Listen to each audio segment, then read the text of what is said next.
가기 전에 이 세상 만물은 다 동시성이 있다는 거죠.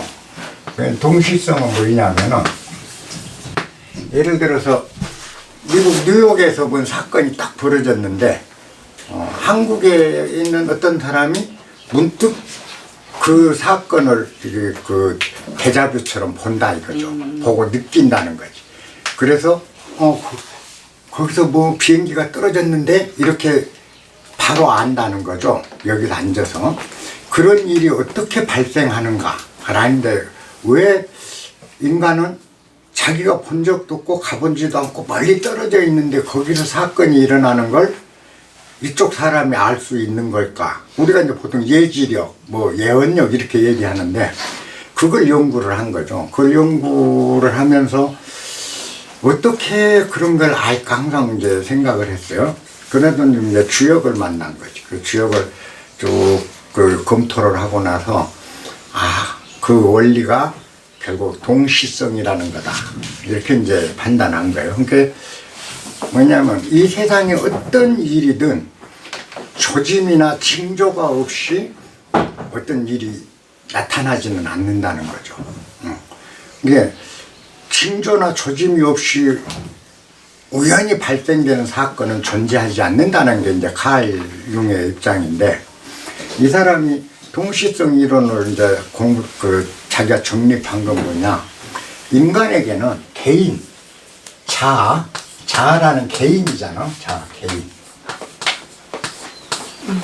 개인마다 하나의 그 사고하고 추리하고 하는 마음이 있다는 거죠. 개인심이. 개인의 마음이 있다는 거죠. 그런가 하면은 이 모든 인간뿐만 아니라 사물, 동물과 전, 풀 모든 것들이 그 공통된 또 다른 하나의 의식이 있다는 거예요. 공통된 의식이. 그걸 이제 집단의식이라고 칼 융은 얘기를 해요. 집단의식. 이게 집단의식과 개인의식으로 구분되어 있대요. 인간의 그 의식은. 근데 집단의식이라는 건 그런 거, 개인의식은 우리 각자가 갖고 있는 마음이고 의식이죠. 근데 집단의식이라는 거는 모든 하나의 의식에 다 연결되어 있다라는 거죠. 우리가. 그래서 그 전체 의식이란 건 하나인데, 하나의 의식에 사람뿐만 아니라 동물, 저런 모든 사물이 그 하나의 의식과 연결되어 있다. 그 하나의 의식이 모든 의식들이 다 연결되어 있기 때문에 거대한 집단의식이라는 거죠.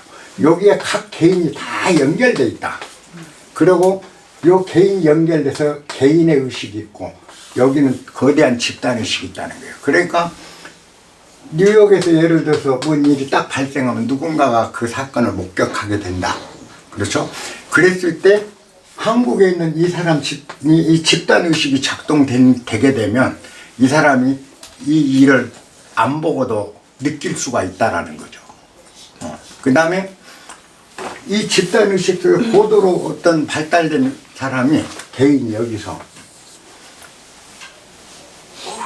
아직 일어나지 않은 사건을 이렇게 될 것이다 라고 자기가 그 예측을 했는데 그게 집단의식에 이게 연결되어 있게 전송이 되면 이쪽에 있는 또 다른 누군가가 그런 일이 앞으로 생긴다는 걸 전송을 받는다라는 거죠.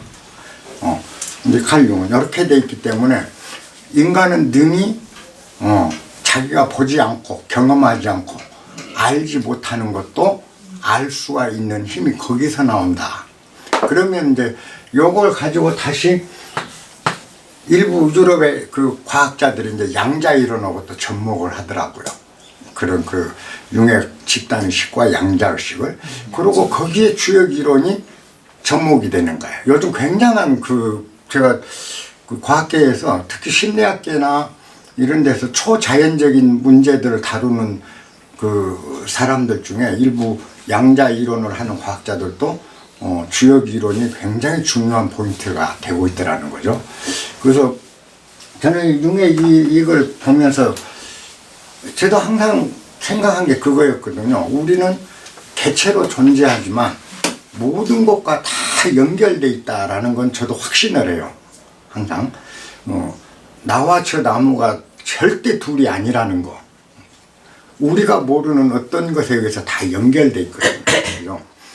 그러다 보니까 우리가 저 나무가 어떤 건가, 어떤 조짐을 나타내는 내가 그 조짐을 읽어낼 수가 있는 거죠. 근데 이런 것들이 앞으로 우리가 좀 연구를 해봐야 될, 인류가 기계하고 그 AI죠. 그 기계에 비해서 인간이 우수할 수 있고 그걸 뛰어넘을 수 있는 건 아마 이 소위 말하는 집단의식이라고 하든 뭐 인드라망이라고 하죠. 불교에서는 하늘에 그 인드라 궁 제석천에 전체 구슬이 이렇게 그물에 다 그물코마다 구슬이 달려있다.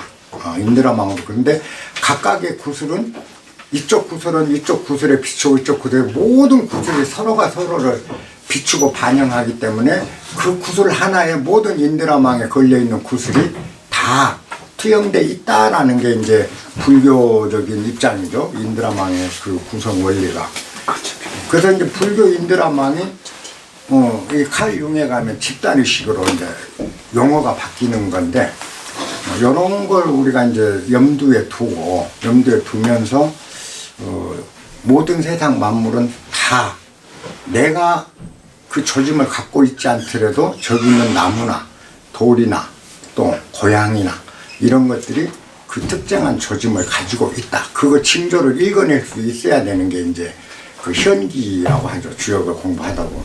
예, 그 소동파가 그 지금까지 현재 주역에서는 소동파를 덮을 만한 사람이 없다고 역사적으로. 예, 문왕과 공자 빼고는 소동파만큼 주역에 정통한 사람이 없다고 그래요. 근데 소동파가 어떻게 이 사람이 주역을 공부하고 나서 현기가 일어났는가 하면 하루는 어떤 사람이 장사를 가려다가 자기 장사 운이 좋을지 나쁠지 모르겠는 거야. 그러니까 장사 운을 보기 위해서 소동파 집에를 갔어요. 가서 제가 오늘 장사를 가려고 그러는데 이번 장사가 돈을 벌겠는지 안 벌겠는지 그걸 좀 봐주십시오 라고 이제 했어요. 근데 소동파가 네가 아무 글자나 한번 써봐라 하니까 이 사람이 장사꾼이라 글을 잘 몰라. 겨우 지가 아는 게 아들 자자인 거야. 아들 자자를 딱 써서 준 거야. 소동파한테 아들 자자를 써준 거죠.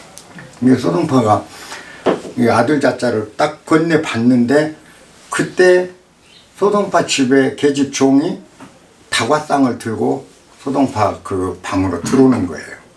그때 막 들어온 거야.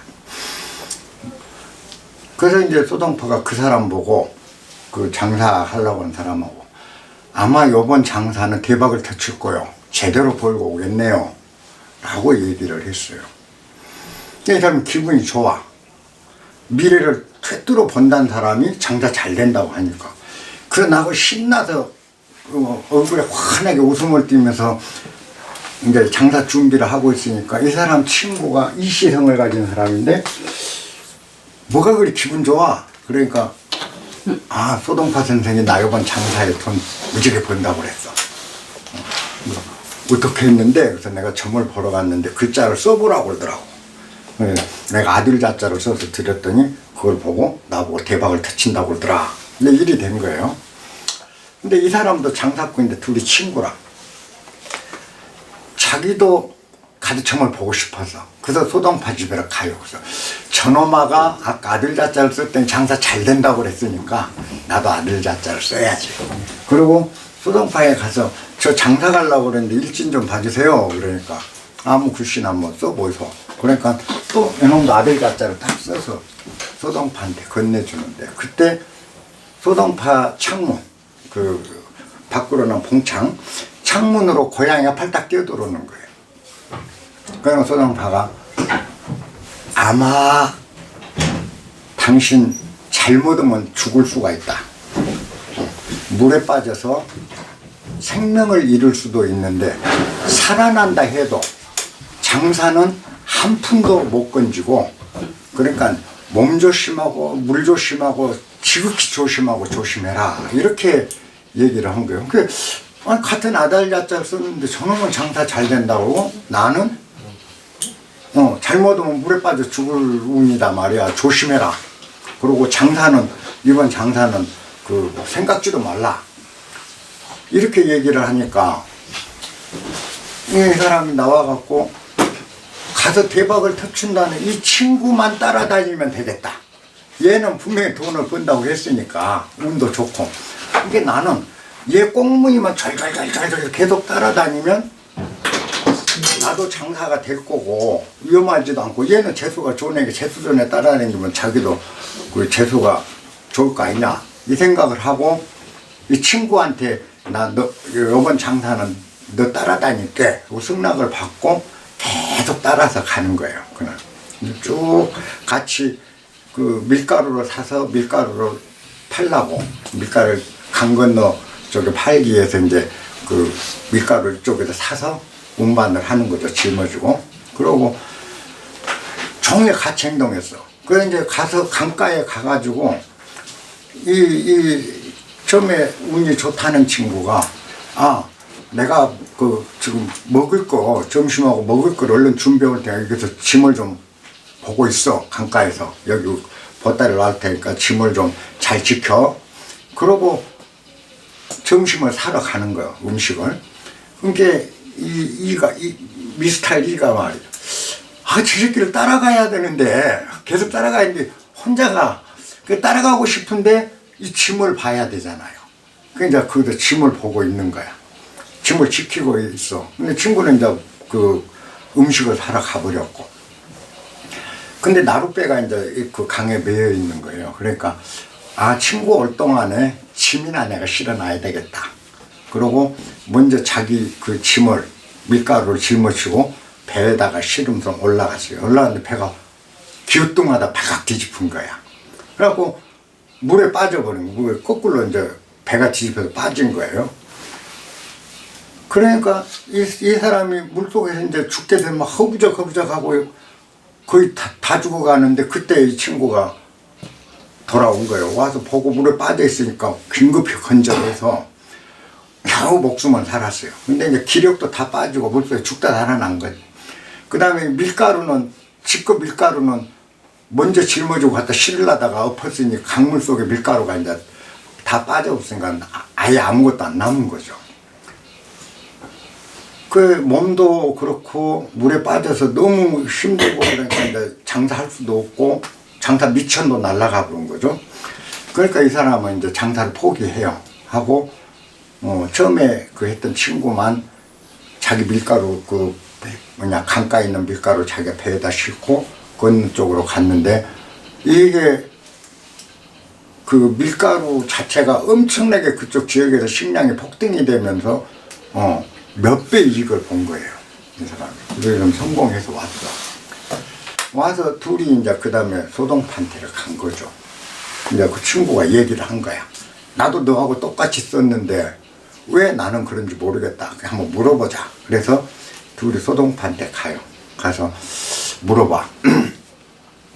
똑같은 아들 자자인데 똑같은 상황인데 그리고 장사도 똑같이 한 거고 똑같은 그건데 왜 이 사람은 행액을 당하고 나는 돈을 번 겁니까?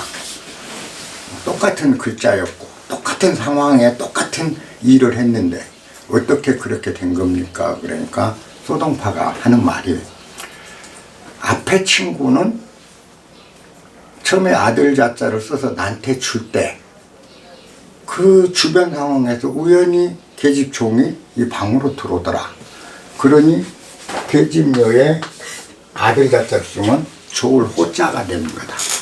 그러니 굉장히 운이 좋다. 이 조짐이 아들 자자에 쓴 것에 이 여종이라는 조짐이 부과되니까 나는 당신이 장사가 잘 되고 운이 좋다는 걸 알 수 있었다라고 얘기해요. 근데 쟤는 어땠습니까? 저 사람이 할 때는 고양이가 창문을 깨들어왔다. 근데 고양이는 주역에서 고양이는 감깨에 해당되고, 그죠? 감은 물이다. 가문 불이다. 그러니 아들 자는 사람인데 물에 고양이가 방 문 안으로 뛰어 들어오는 건 물속으로 뛰어 들어가는 상이 나오지 않느냐. 감깨상이니까. 그래서 고양이가 주역에서 상으로 감에 해당되니까 이 사람이 감함에 빠질 우려가 있구나. 그렇다면 이건 장사고 보고 생명 건지는 게 다행이다. 그래서 저 사람이 횡행을 당할 줄을 알았다. 이렇게 얘기를 해요. 그러니까 이게 우리가 보면은 그거죠. 아주 사소한 것 같은데 그런 주변 징조들이 다 있다라는 겁니다. 그래서 이걸 단순한 글자 가지고도 주역을 다 풀어나갈 수 있는 게 이제 그런 거죠. 우리가 이제 그 조짐이라는 거, 이런 걸 놓치게 되면, 주역을 해도 헛주역을 하게 돼요. 그래서 여러분들이 주역할 때는 항상 관찰, 그 다음에 많은 부분을 숙고하고 생각을 해야 돼요. 그 유명한 얘기가 또 있어요. 그 소동파의 젓가락 이야기인데, 하루는 한 사람이 점심때 무렵에 소동파한테 왔어요. 와가지고 노동 일을 한 사람인데 죽으라고 오전에 일을 하고 점심때 이제 소동파한테 그 점심 무렵에 들려서 내 일진이 오늘 오전 내에 고생을 했는데 이 제대로 오늘 그 일당도 받고 할 수 있는지 일진을 좀 보려고 왔습니다. 그렇게 얘기를 해요. 그러니까 소동파가 책을 던져준 거예요. 여기서 아무 글자나 하나 뽑아보라. 그러니까 이 사람이 거기서 책을 들썩거리다가 이제 이런 글자를 뽑았어요. 쾌자를. 이게 이제 젓가락 쾌자입니다. 젓가락. 이 쾌자를 뽑으니까 소동파가 빨리 집에 가이소. 얼른 집으로 가라. 늦으면 안 된다. 빨리 가야 되겠다. 집에 가면 무지하게 맛있는 음식이 당신을 기다리고 있을 거다. 아주 오늘 잘 먹을 운이니까 빨리 집으로 가라. 그러니까 이 사람이 불이 나게 집으로 왔어요. 그래서 자기 집에 오니까 먼 지방에 사는 자기 조카가 와 있는 거예요.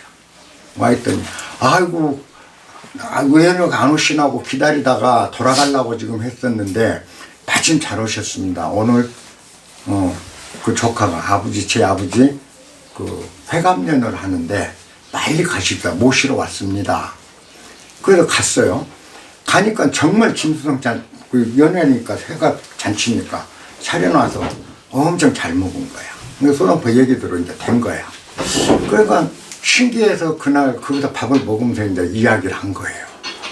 그랬는데 뜻밖의 오니까 이런 일이 있었다. 그러니까 그 온 손님 중에 한 사람이 가만히 듣더니 진짜 그게 그렇게 되나? 나도 한번 가서 시험해 봐야지. 그러고 밥을 다 먹고 이제 소동파한테 이 사람이 가갖고 똑같이 이걸 뽑으려고 책을 뒤적뒤적 해서 요 글자가 나올 때가 뒤적거려 쾌자가 나오니까 쾌자를 딱 뽑아서 소동파한테 줬어요. 그랬더니 소동파 보고 오늘 물 조심하시오. 옷이 흠뻑 젖는 상이니까 물 조심하시오. 이 사람은 하늘을 아무리 쳐다봐도 비올 징조도 없고 나는 쨍쨍거린 거예요. 그래서 별로 신뢰가 안 가네. 저 사람이 잘 맞춘다고는 별 볼 일 없네 하고 자기 집으로 갔는데 집에 가니까 아무도 없는 거야. 그래서 뭐 어디 마누라가 어디 갔나? 그러고 그 정지 문인 앞에 이렇게 서 있는데 갑자기 문이 벌컥 열면 꾸정물이 그냥 한 바퀴에서 확 찌그러져 원폭 뒤집어 쓴 거예요. 각시가 안에서 설거지하고 난 꾸정물을 밖에다 버릴 때 이제 남편이 뒤집어 쓴 거예요. 그게 이 사람이 깜짝 놀란 거죠. 꾸정물을 뒤집어 쓴 거니까. 그래서 그 다음에 이제 진짜 맞춘다고.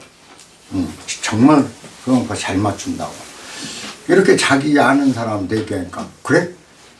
내가 가서 시험해볼게. 나도 젓가락으로 시험해볼게. 이 사람이 다시 소동파 집으로 그날 이제 3명이죠. 집으로 가서 또 쾌자를 뽑아서 딱 준 거야. 내 일진 좀 마시오. 소동파가 보고, 당신은 성미도 급하고 성질도 고약시던 사람인데 오늘 감옥 갈 일이 생겼다. 감옥 간데 조심해라. 이렇게 얘기를 한 거예요. 그래서 이 사람이 소동파가 틀리기를 바라고 감옥 간다고 해요. 감옥을 안 가는 방법이 뭘까를 생각한 거야. 소동파가 틀리다는 걸 증명을 하려고.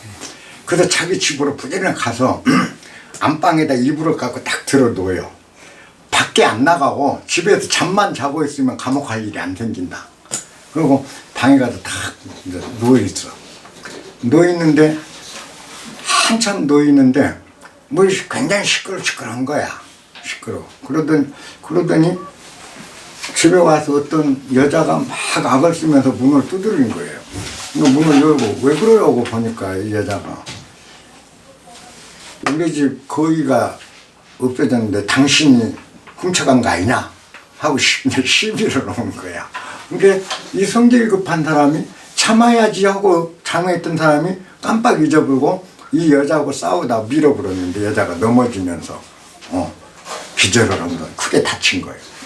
그래갖고 이제 관에 끌려가서 감옥에 들어간 거야. 그 사람들이 이제 셋이 같은 젓가락을 뽑았는데 쾌짜를 뽑는데 그렇게 되니까 소동파한테 물어보죠. 나중에 그 일이 끝난 뒤에 세 사람이 같이 가서 어떻게 이렇게 셋이 다 같은 조건인데 그걸 알 수 있었습니까? 그러니까 옛날 우리 다산 선생이 그랬다고 그러죠. 정약용 선생이. 주역은 읽을 때마다 밤을 죽는 기분이다. 매번 읽을 때마다 밤 한 톨씩 새로 건져내는 게 있다. 읽을 때마다 얻는 게 있다. 이렇게 표현했는데 정말 그런 것 같아요. 공부를 하면 할수록 더 심취가 되고 깊어지면 깊어질수록 끝이 없구나. 그 다음에 항상 봐도 보면 새로워요. 한번 요건 했는데 또 읽으면 전혀 다른 느낌이 오고 전혀 다른 걸 얻게 되고 이게 주역이 갖고 있는 묘미인 것 같습니다. 오늘 강의 시작할게요. 서론이 길었네.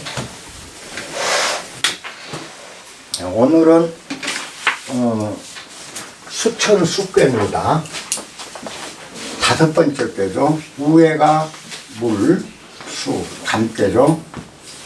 상감, 하근.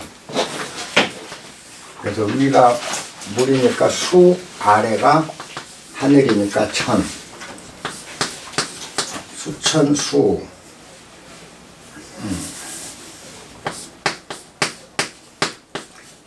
이 숫자는 수요로 수요, 우리가 수요와 공급이라는 거 경제에 우리가 수요로 한다, 필요한다. 수요라는 그 숫자인데, 여기서는 그 기다릴 숫자입니다. 수가 기다린다. 그래서 수천수께는 기다림이 필요한 게다라고 이해하시면 되겠습니다. 이게 그 맨 처음에 천지 건곤괴로 공부했죠. 건곤이 첫 번째 괴를 만드는 게 둔괴였습니다. 술의 둔괴는 갓 탄생, 막 태어난 생명을 뜻한다고 그랬죠. 그러니까 유아죠. 어린애기 젖먹이에 해당돼요. 유아기. 그래서 유아는 자기 혼자 세상을 살아갈 수 없기 때문에 유아를 보호해줄 보호자가 필요하다. 그래서 리건후는 제후를 세워서 대신 보살피게 하고 대신 치리하게 하는 어린아이가 깐난에게는 아무 일도 할 수 없기 때문에 그런 괴였고요.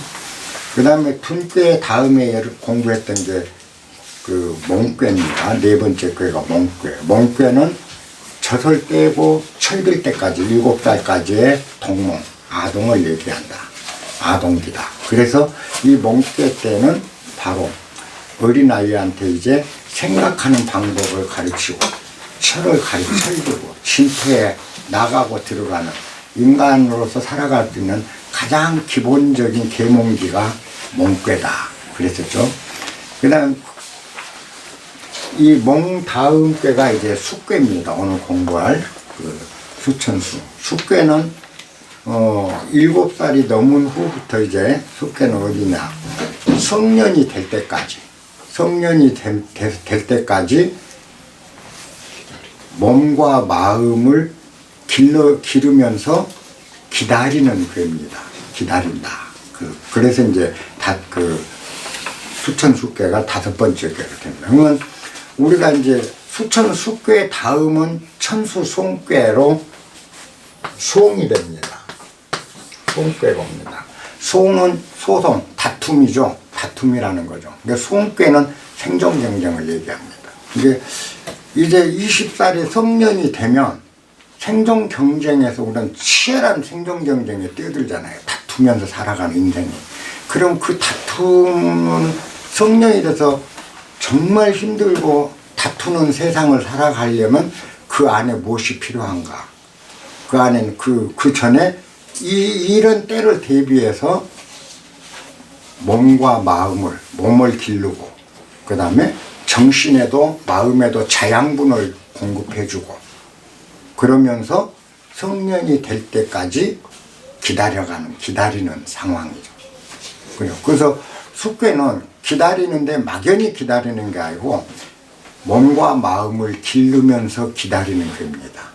그래야 다음 괴인 송괴 시절은 이제 생존 경쟁이니까 송괴에 들어가서 생존 경쟁을 하게 돼요. 그러면 송괴 다음은 뭐냐? 송괴는 개인 간의 생존경, 개인 간의 다툼이에요. 근데 이 다툼이 더 확대되면 전쟁이 됩니다. 그래서 송괴 다음에 오는 괴가 지수삭괴라고 해서 전쟁괴가 나와요. 전쟁 상황으로. 이렇게 쭉 연결돼 갑니다. 하나의 그 이야기로. 그러니까 오늘 이제 우리가 공부하는 거는 바로 그거예요. 성년이 돼서 생존 경쟁에 뛰어들 때까지 몸을 키우고 영양을 공급해서 몸을 키워주고 정신과 마음에도 자양분을 줘서 지적인 실력을 키우면서 기다린다 라는 게 수천숙괴의 상징입니다. 수천숙괴는 위에가 감깨, 상감, 하근깨로 되어 있죠. 위는 감깨, 물을 상징하고, 아래는 근깨니까 하늘을 상징하고, 상감, 하근. 이건 뭐냐? 하늘 위에 물은 뭐죠? 구름이죠. 하늘 위에 구름. 그죠? 하늘 위에 구름이 높이 떠 있는 상입니다. 그러면 이건 뭐죠? 아직 비가 오지 않는 상이죠. 그죠? 비가 내리질 않는 거죠. 하늘 아래로 구름이 짙게 깔려야 비가 되는데 하늘 위쪽에 있는 구름은 비가 될 수가 없죠. 그러니까 비가 올 때까지 기다려야 되는 상황이에요. 그래서 기다릴 수다예요.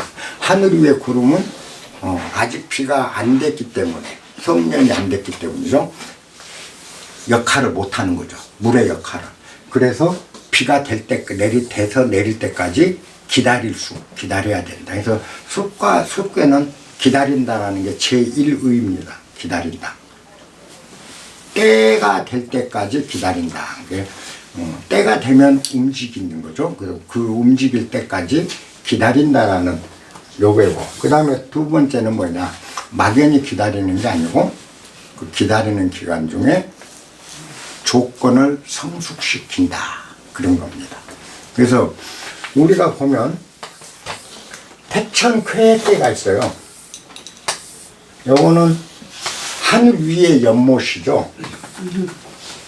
연못 물이 하늘 위로 증발돼서 올라간 것인데, 태천쾌 때는 연못상이라고요. 연못은 물이 갇혀서 바로 쏟아지고 번물이 터지는 상이, 그 쾌는 터진다는 뜻이에요.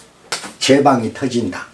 그래서 하늘 위의 연못이 제방이 터지듯 비가 쏟아지는 상이 태천쾌계고, 요거는 연못이 아니고 그냥 물이기 때문에 구름이 되는 거죠. 하늘 위의 구름상이다. 그래서 요건 비가 오지 않는 상입니다. 아직 비가 안 됐다. 그러므로 기다려야 된다. 요게 이 상, 감, 하, 근이 갖고 있는 상징은 아직 비가 되기에는 이르니까 기다려야 된다 라는 그 의미를 담고 있습니다. 자, 석괴전을 보면 괴가 이렇게 생겨요. 만물이 만물이 어릴 때는 양육하지 않으면 안 된다. 그랬죠? 그래서 만물이 유치하면 양육하지 않으면 안 된다. 그래서 유치할 몽자, 어릴 몽자 다음에 숙괴가 왔다. 몽괴 뒤를 숙괴가 받는다. 수는 음식으로 양육하는 성장 지도를 뜻한다. 그랬습니다. 수자 음식 지도야 그랬습니다. 그러니까 숙괴는 음식 지도다. 음식을 공급해 주는 괴다.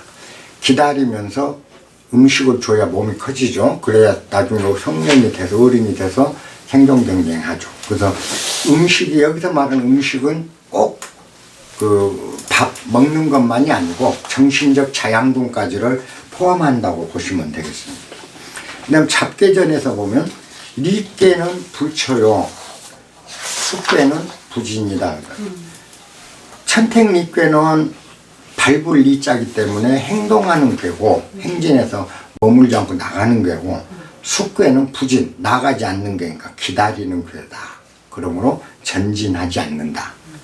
그럼 어릴 때 우리가 성년이 될 때까지는 생존 경쟁이 안 나가고 끊임없이 공부하고 몸을 기르고 그러면서 생존 경쟁이 대비하는 기간이잖아요.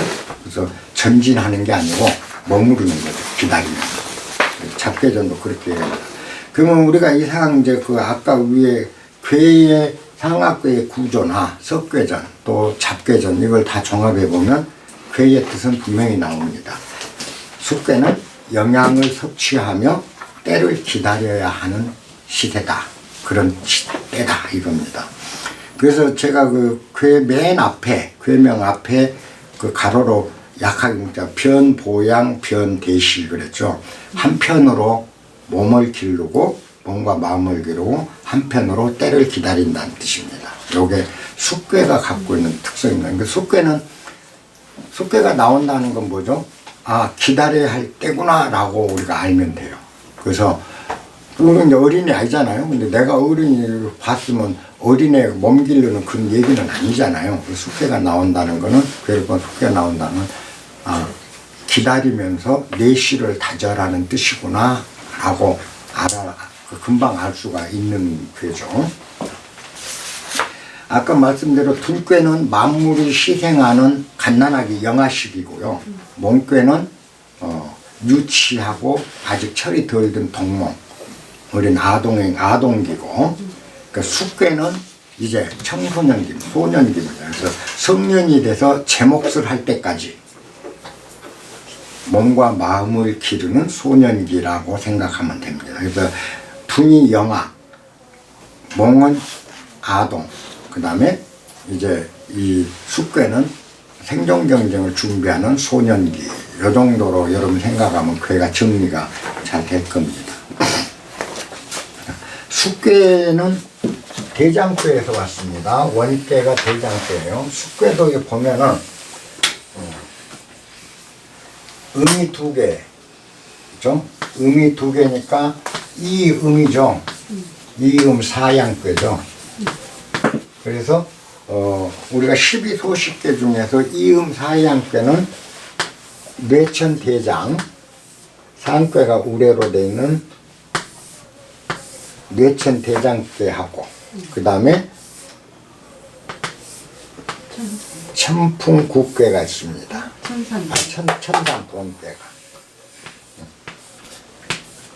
이렇게 쭉 12소식괴인데 그 중에 천산돈괴, 돈괴가 사효가 일로 올라가고 이렇게 자리를 바꾼 괴가 이 수천숙괴다. 그래서 요게 원괴라는 거 알아두시면 되겠고요. 그리고 숙괴의 정복일종 거꾸로 뒤집으면 다음 시간에 해야 될 천수송괴가 됩니다. 이걸 뒤집으면 위가 하늘로 바뀌는 거고 물이 아래가죠. 천수송이 됩니다. 그래서 천수송괴상은 하늘은 가벼워서 계속 위로 가고 물은 계속 아래로 흐르는 성질이라 하나는 하늘로 가고 하나는 물로 가고 그렇죠. 그래서 서로를 등지는 상이기 때문에 서로 등지고 다투는 상이 되면서 송이 되는 겁니다. 그래서 요거 정복괴는 손괴다. 그 정도 아시면 괜찮습니다. 이제 괴사를 한번 볼게요. 수, 유부, 광형, 정기 그랬습니다. 숙괴는 유부라는 거는 성실한 믿음을 얘기한다고 했죠. 성실한 믿음이 있는 괴니 광형, 크게 빛나고 형통하며 바르고 길하다.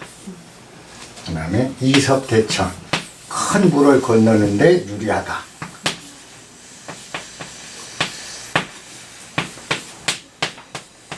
요게 효사입니다.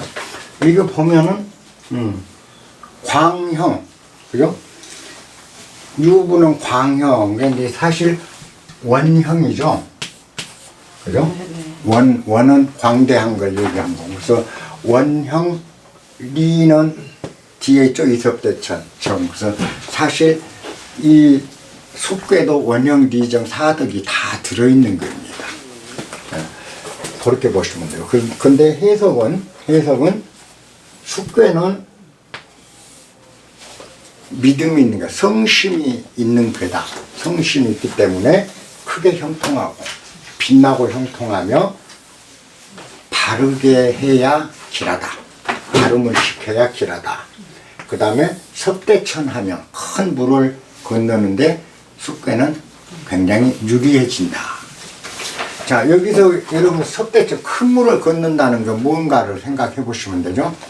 큰 물을, 큰 강, 험강, 그죠? 험한 강물, 큰 강을 건너서 우리가 외국 가는 거 이러면 모험이죠. 큰 강을 건너는 건. 큰 강을 건너는데 유리하다. 큰 강이 아까 얘기한 앞으로 우리가 살아갈 생존 경쟁이 큰 강입니다. 인간에게.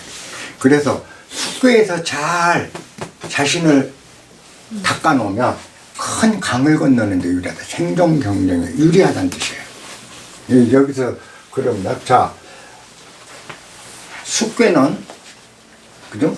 자신을 기르면서 기다리는 이 시기에는 신실한 믿음을 갖고 모든 걸 배워나가야 된다. 그래야 크게 형통하고 빛나게 형통하고 바르며 길하게 된다. 그렇게 잘하면 섭대천, 큰 강물을 만나도 그걸 건너는데 유리하다. 그러면 요게 바로 이제 우리가 아까 세상에 어려운 세상을 살아가는데 나를 잘 길러 나가는 것이 중요하다는 걸 얘기하는 거죠. 그죠? 어린 아이 얘기지만 어린이는 우리한테도 똑같은 상황이에요. 험난한 일들이 큰 강을 건너는 거거든요. 큰 강을 건너는데 우리가 유리한 국면을 차지하려면 뭘 해야 되냐? 자기를 기르는데 신실한 믿음으로 자신을 수해야 된다. 영양을, 자양분을 공급하면서 때를 기다리면서 자기 실력을 닦아가야 된다. 그게 수다. 그렇게 해. 믿음을 갖고 수해야 광영하고 정기할 수 있다. 그렇게 되면 험한 일, 어떤 험한 일이 나한테 닥치든 우리는 능히 해결할 수 있다라는 걸 얘기해 주고 있는 겁니다. 유부에서 이 부의 믿음은 전에 얘기했죠. 독수리가 새끼를 물고 갈 때 다리로 그 발톱으로 찝어도 새끼는 두려워하지 않는다. 그건 어미에 대한 확고한 믿음이 있기 때문에 그럴 수 있는 거라고 얘기를 했죠. 그게 이제 그 정도의 믿음, 보통 믿을 신자를 넘어선 믿음입니다. 이제 이거는 자기의 내면적인 믿음을 얘기하는 거예요. 숙괴는 유부가 가장 중요합니다. 믿음이. 자기 자신을 믿고, 때를 믿고, 하늘을 믿고, 그렇죠? 하늘을 믿고, 때가 되면 내가 움직이겠노라, 때가 되면 해내겠노라 하고 자신에게 자양분을 공급하면서 기다릴 줄 알고 실력을 닦아갈 줄 알아야 큰 일을 할 수 있다. 요걸 상징적으로 얘기한 겁니다.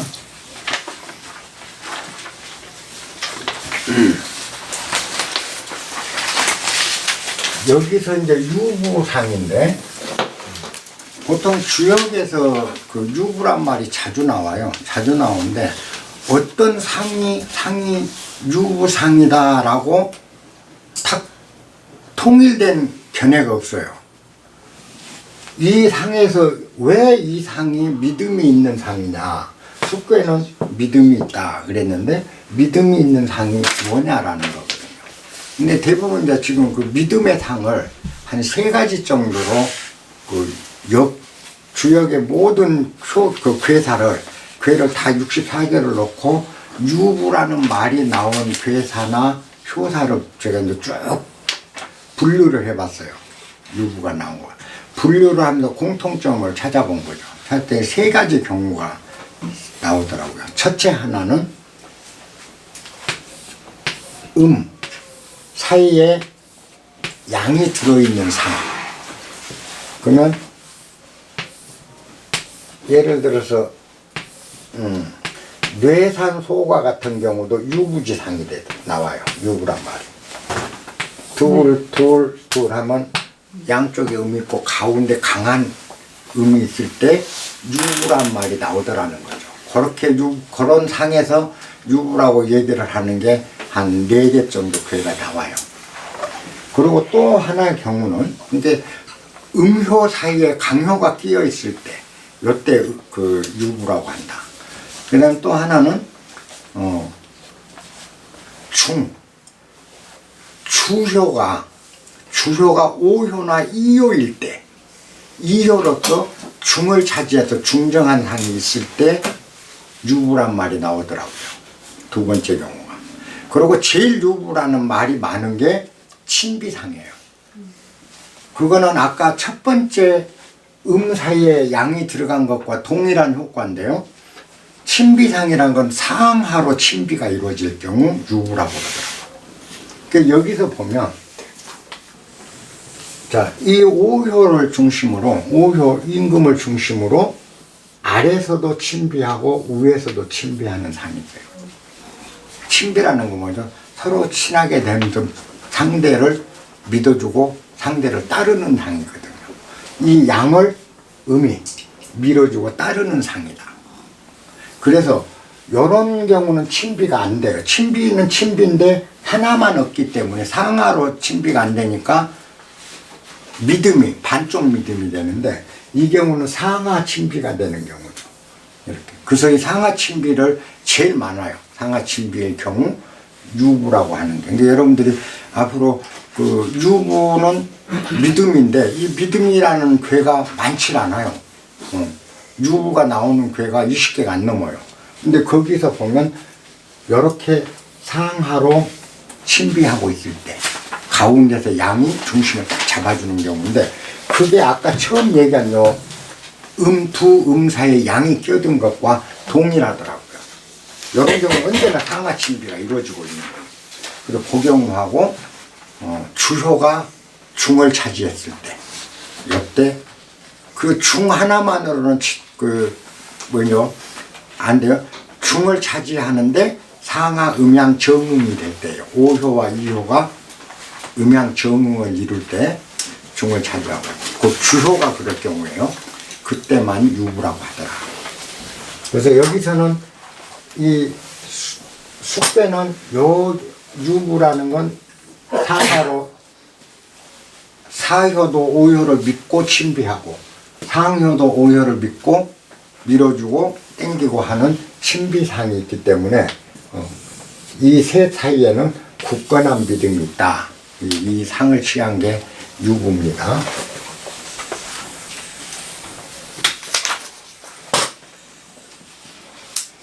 이 유부가 들어있는 괴는, 유부라는 말이 들어있는 대부분 다 좋아요. 그죠? 사람이 진실한 믿음은 모든 문제를 다 해결해 나가거든요. 그래서 유부라는 단어가 들어있는 괴들은 대부분 아주 좋습니다. 자, 그 다음에 광형, 크게 형통하다 하는 거는 아까 대장교에서 왔다고 그랬죠? 내천 대장에서. 이렇게 내천 대장께는 보면 양장 은택교입니다. 양이 성장하고 음이 밀려가는 거로 양은 양끼리 똘똘 뭉쳐있고 음은 음끼리 뭉쳐서 서로 적대 관계예요. 그래서 양이 음을 밀어내고 음은 안쪽 하려고 다투는 겁니다. 그리고 동아리를 져있죠. 양은 양끼리 놀고 음은 음끼리 놀고 서로 섞이질 않죠. 그러면 음양이 교류가 안 되면 소통이 안 되는 거잖아요. 그래서 이런 불통의 상태에서 이렇게 바뀌는 거죠. 그래서 이제는 음과 양이 섞여버리니까 그리고 동아리가 깨지죠. 그래서 이제 음양이 조화롭게 섞여서 소통이 잘 되는 게 있기 때문에 거기서 취한 것이 형통이라는 겁니다. 형통한, 크게 형통한다는 상을 취한 겁니다. 그리고 바르고 길하다. 여기서 주효는 여기 올라가서 오의 중을 차지했잖아요. 네. 그러니까 여기 주효가 오효로서 중을 차지한 믿음의 상이기도 하죠. 그러면서 요 효가 바르게 자리를 잡았기 때문에 길한 상이다. 그리고 이제 이석 대천, 그거는 뭐죠? 아래에 강건한 힘을 강건한 비축된 힘이 위에 있는 강을 건너는 상을 취한 겁니다. 그러니까 이 감깨는 험함이잖아요. 험한 강을 강건한 정신과 몸으로 건넌다. 그렇기 때문에 유리하다. 요게 만약 강건하고 건괴가 아니라면 약하다면 어떻게 되겠어요? 곤이라면. 곤은 유순이죠. 큰 강물 험산 대천을 넘을 때는 강건한 정신과 강건한 힘이 있어야지 유약하면 못 넘어가죠. 실패하죠. 근데 밑에 상이 건괴상이기 때문에 건의 강건한 힘으로 여기서 상으로 전진해 갈 수 있다. 그래 이 물을 건너는데 강건하기 때문에 유리하다. 그걸 취해서 리이섭대천이란 말을 내는 겁니다. 그래서 상으로 보면 다 이 말이 이렇게밖에 쓸 수가 없는 거죠. 그렇게 된 거고, 실제 이제 우리가 의리상 해석은 기다리면서 몸과 마음을 기르는 숙괴는 참으로 믿음이 있는 괜히 크게 형통하고 바르며 길하다.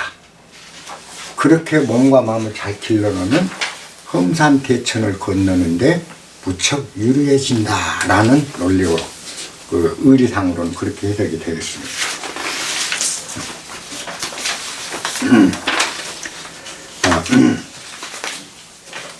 숙괴 우리가 만약 점사로 쓰일 경우, 내가 점을 쳤을 경우 숙괴가 나오면 여러분들이 금방 알 수 있겠죠. 굉장히 전망이 좋겠구나라는 걸 알 수 있겠죠.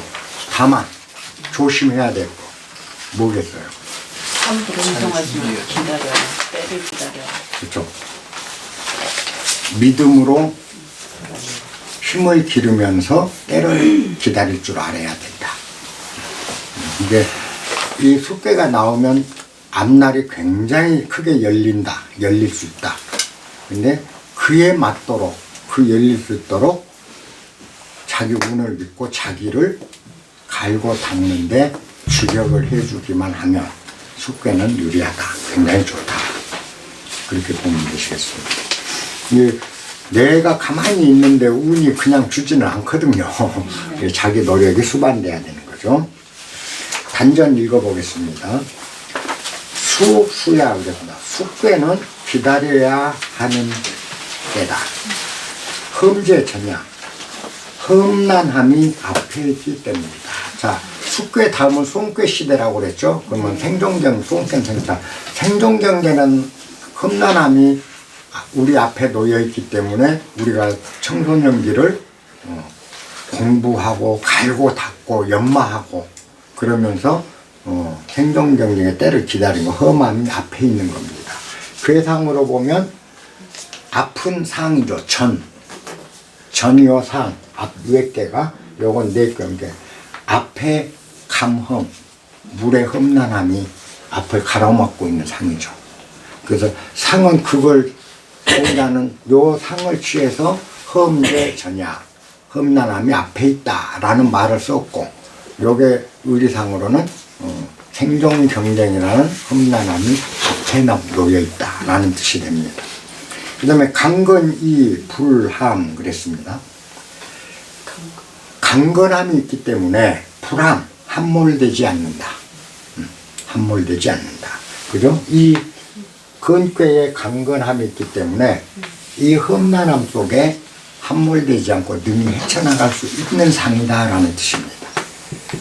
그래서 숙괴 때는, 이 숙괴 때는 강건함을 기르는 겁니다. 강건함을 길러서 송괴가 되면, 송해 시대, 생존경쟁 시기가 되면 함몰되지 않고 나간다. 그게 강건이 함몰입니다. 기의 불곤궁 그랬습니다. 궁이에요. 괴이가, 이 괴의 뜻이 자기를 강건하게 기르면서 때를 기다리는 괴라고 그랬잖아요. 그 괴의 뜻이 갖고 있는 것은 괴의가 밝히듯이 곤궁함이 사라진다, 없다라는 겁니다.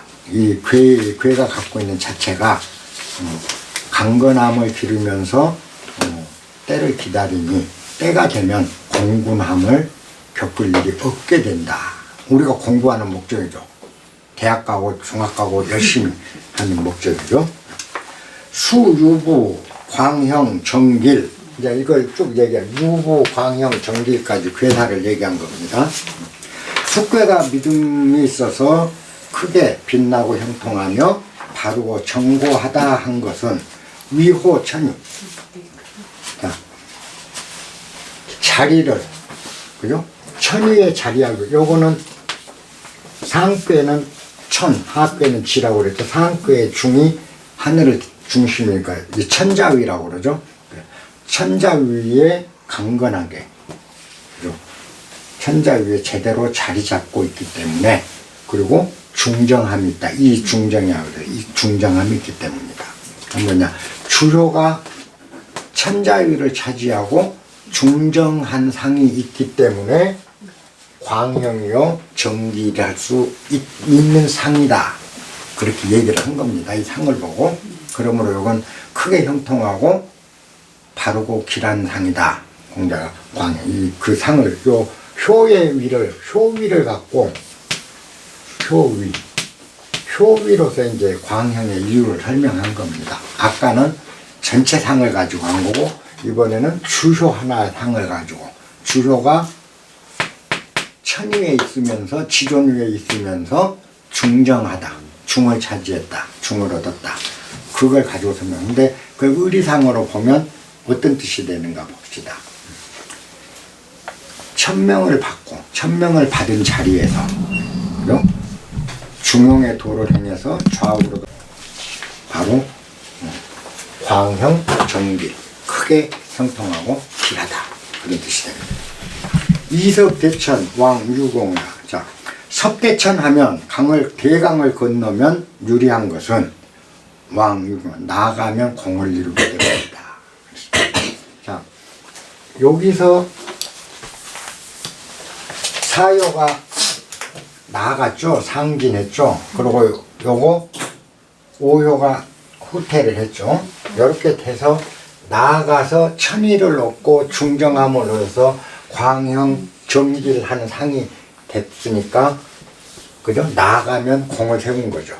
얘가 나아가면 공을 세우고. 그 다음에 또 요 강건함, 실력을 기르고 강건함을 지키면 결국 강을 나가서 강을 건너서 유리해지죠. 강을 건널 수 있어요. 그래서 그 상들을 모아서 이제 그 공자는 단전해서 이섭대천, 섭대천 하면 강을 건너는데 유리하다 하면 나가면 유리하다. 그거 당연하죠. 나가면 공을. 우리가 초등, 중등, 고등, 대학 죽어라고 공부를 하고 사회에 나가서 섭대천을 못할 이유가 없는 거죠. 정말 제대로 한다면 나가면 공을 이루. 그러니까 우리가 안 죽고 살아난 거 아니겠어요? 공을 이뤘기 때문에 이렇게 살아있는 거죠. 지금 그 얘기입니다. 그 다음에 대상전을 볼게요. 대상전은 운상어천 수 그랬습니다. 하늘 위에 높이 뜬 구름의 상이 숙괴다. 군자 이 음식알라. 군자는 이 상을 보고 먹고 마시며 편안히 즐긴다. 자, 군자가 먹고 마시며 편안히 즐긴다. 공부하고 애쓰고 갈고 닦지 않고 먹고 마시며 편안히 즐긴다고 그러네요. 예, 이건 뭐냐면은 군자는 어떤 환경에서도 편안하고 어떤 환경에서도 자유하고 그 정도 수장이 돼 있는 거예요. 그러니까 자, 요 상이 아까 택천쾌께는 연못물이 쏟아지는 상, 폭우의 상이고 숙대는 아직 기다려야 할 상이죠. 군자는 기다려야 할 때 기다릴 줄 아는 자이기 때문에 기다려야 할 자는 마음 편안하게 즐겁게 기다린다라는 뜻입니다. 기다려야 할 때 즐겁게 기다린다. 요건 비가 아직 안 오는 상이기 때문에 비 올 때까지 어차피 안 오는 거 애타게 속상해하면서 기다리는 거고 먹고 마시며 자기를 길러가는 거죠. 먹고 마신다는 거. 그러면서 편안히 된다. 그러니까 여기서 먹고 마신다는 건 술 먹고 밥 먹고만 국한되는 건 아니죠. 우리가 그 정신적 자양분을 섭취하는 것도 먹고 군자는 구름이 아직 하늘 위에 높아서 비가 안 내리는 이 상을 보고 폭우가 올 경우를 대비해서 먹고 마시며 자기 힘을 길러간다. 이렇게 이제 해석이 된 겁니다.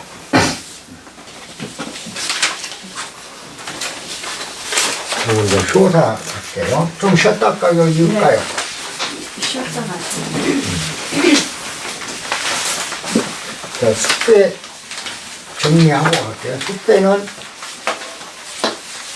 앞으로 닥칠 험난함에 대비해서 몸과 마음을 기르며 느긋이 기다릴 줄 알아야 하는 거다.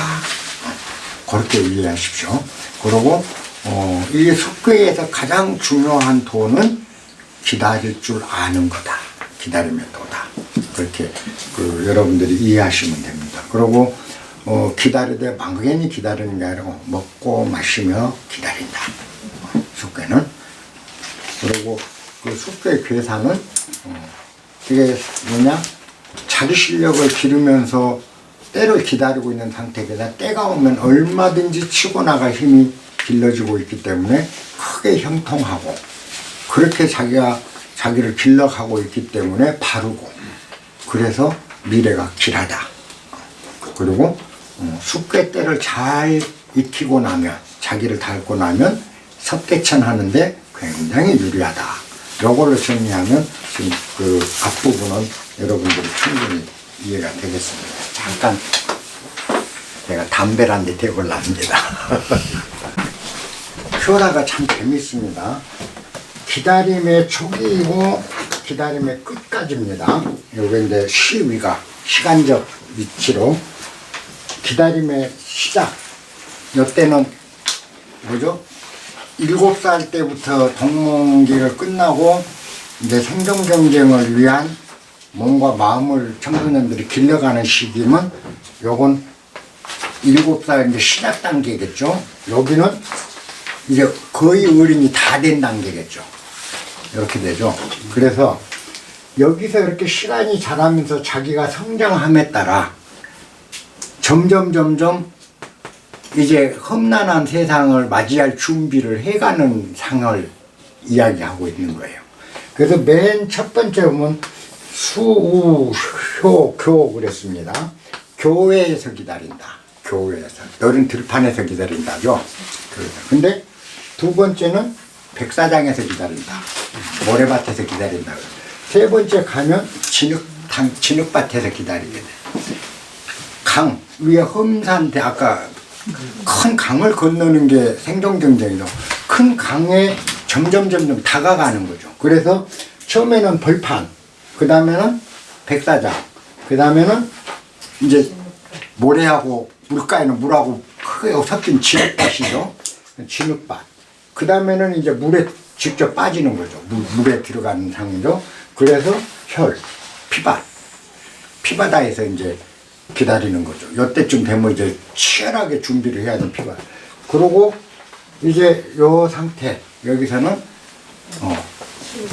술을 마시고 먹고 마시면서 기다린다. 이건 뭐죠? 우리가 그냥 방만하게 기다린다는 게 아니죠. 정말 몸에 자양분을 공급하면서 열심히 정말 이때가 이제 더 요때가 우리가 얘기하면 고등학교 대학 무렵이에요.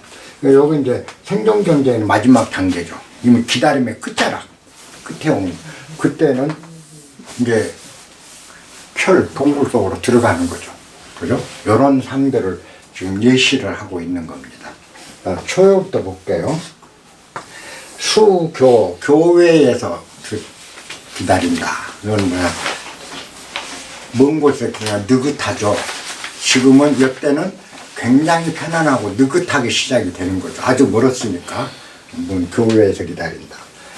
근데 이때 필요한 게 뭐죠? 리용항. 한결같은 항상심이 필요하다는 겁니다. 그죠? 항상심을 잘 간직해야, 이용해야 유리하다.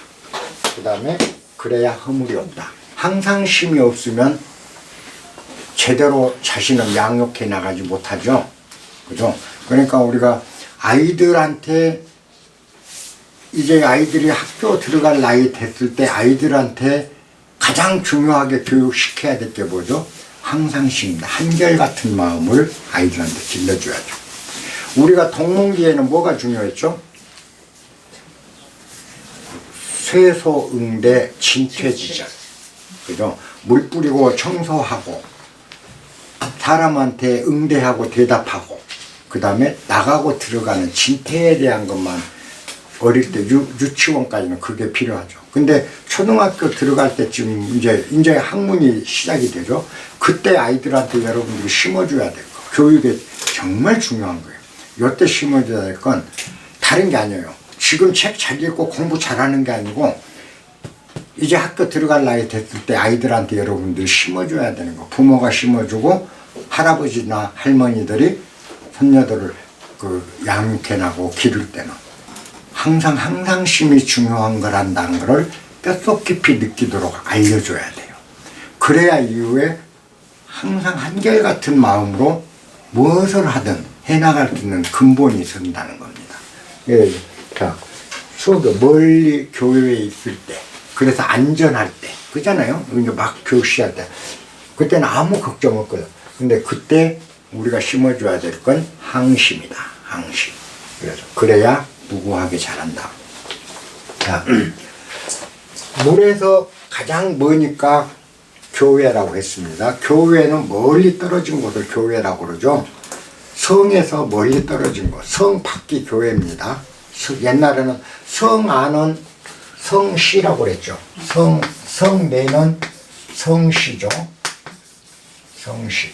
그리고 성 외곽, 성 밖에는 첫 번째 해자가 있고요. 해자. 그죠? 그 다음부터는 논밭이 있습니다. 해자 주변에는 이제 논밭이 배치돼. 성이 이렇게 있으면 해자가 둘러지고 여기는 농지예요. 다. 그러고 농지를 벗어난 벌판이 나옵니다. 여기 교회가 되는 거죠. 지금은 도시에서 벗어난 곳이 교회죠. 성시 똑같습니다. 그러니까 우리가 이게 교회는 결국 먼 곳이라는 뜻이거든요. 성에서 먼 곳이 교회입니다. 이렇게 요거는 교는 이미 멀리 떨어져서 기다린다라는 상이고요. 그러면 이 교는 왜 교라고 했냐? 그 교라고 했냐면 건교에서 취한 겁니다. 이 초연은 건교에 있죠. 하건교에 아래쪽 건교에 있죠. 건 하늘은 멀다. 그죠? 하늘은 멀다. 그렇기 때문에 멀교가 됩니다. 그래서 그 건교에는 멀다라는 뜻도 있고 교회라는 상징도 들어있는 게 이 건교입니다. 그래서 숙괴니까 이건 숙괴니까 기다린다는 거고 건교에 교회상을 취해서 교회에서 기다린다. 그런 말 얘기입니다. 자, 두 번째 효, 이 효는 모래밭에서 기다린다. 그랬습니다. 모래밭에서 기다린다. 자, 그런데 좀 구설은 있다. 말썽은 좀 있겠지만, 소유와 말썽은 좀 있겠지만, 종길, 결과적으로는 길하다. 끝은 길하다 그랬습니다. 아까 초효를 여러분들이 점을 쳤을 때 초효가 움직였다. 그죠? 초효가 움직이면 여러분들이 자, 교회에서 기다리니까 안전하다는 건 일단 알 수가 있겠죠? 안전하다. 그러면 할 일은 뭐죠? 항심만 가지면 허물도 없고 굉장히 길한 상황으로 전환이 되겠구나라는 건 금방 알 수 있을 거예요.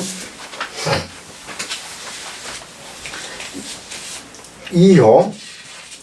이게 우리가 이 교회에서 기다린다라는 걸 현재 생활에서 여러분들이 그 점을 칠 때는 대부분 잘 되고 있을 때는 안 치잖아요. 우리 막히고 안 될 때, 꽉 막힐 때 보통 점을 치거든. 근데 점을 쳐서 초효를 얻었다. 그랬더니 멀리서 기다려라.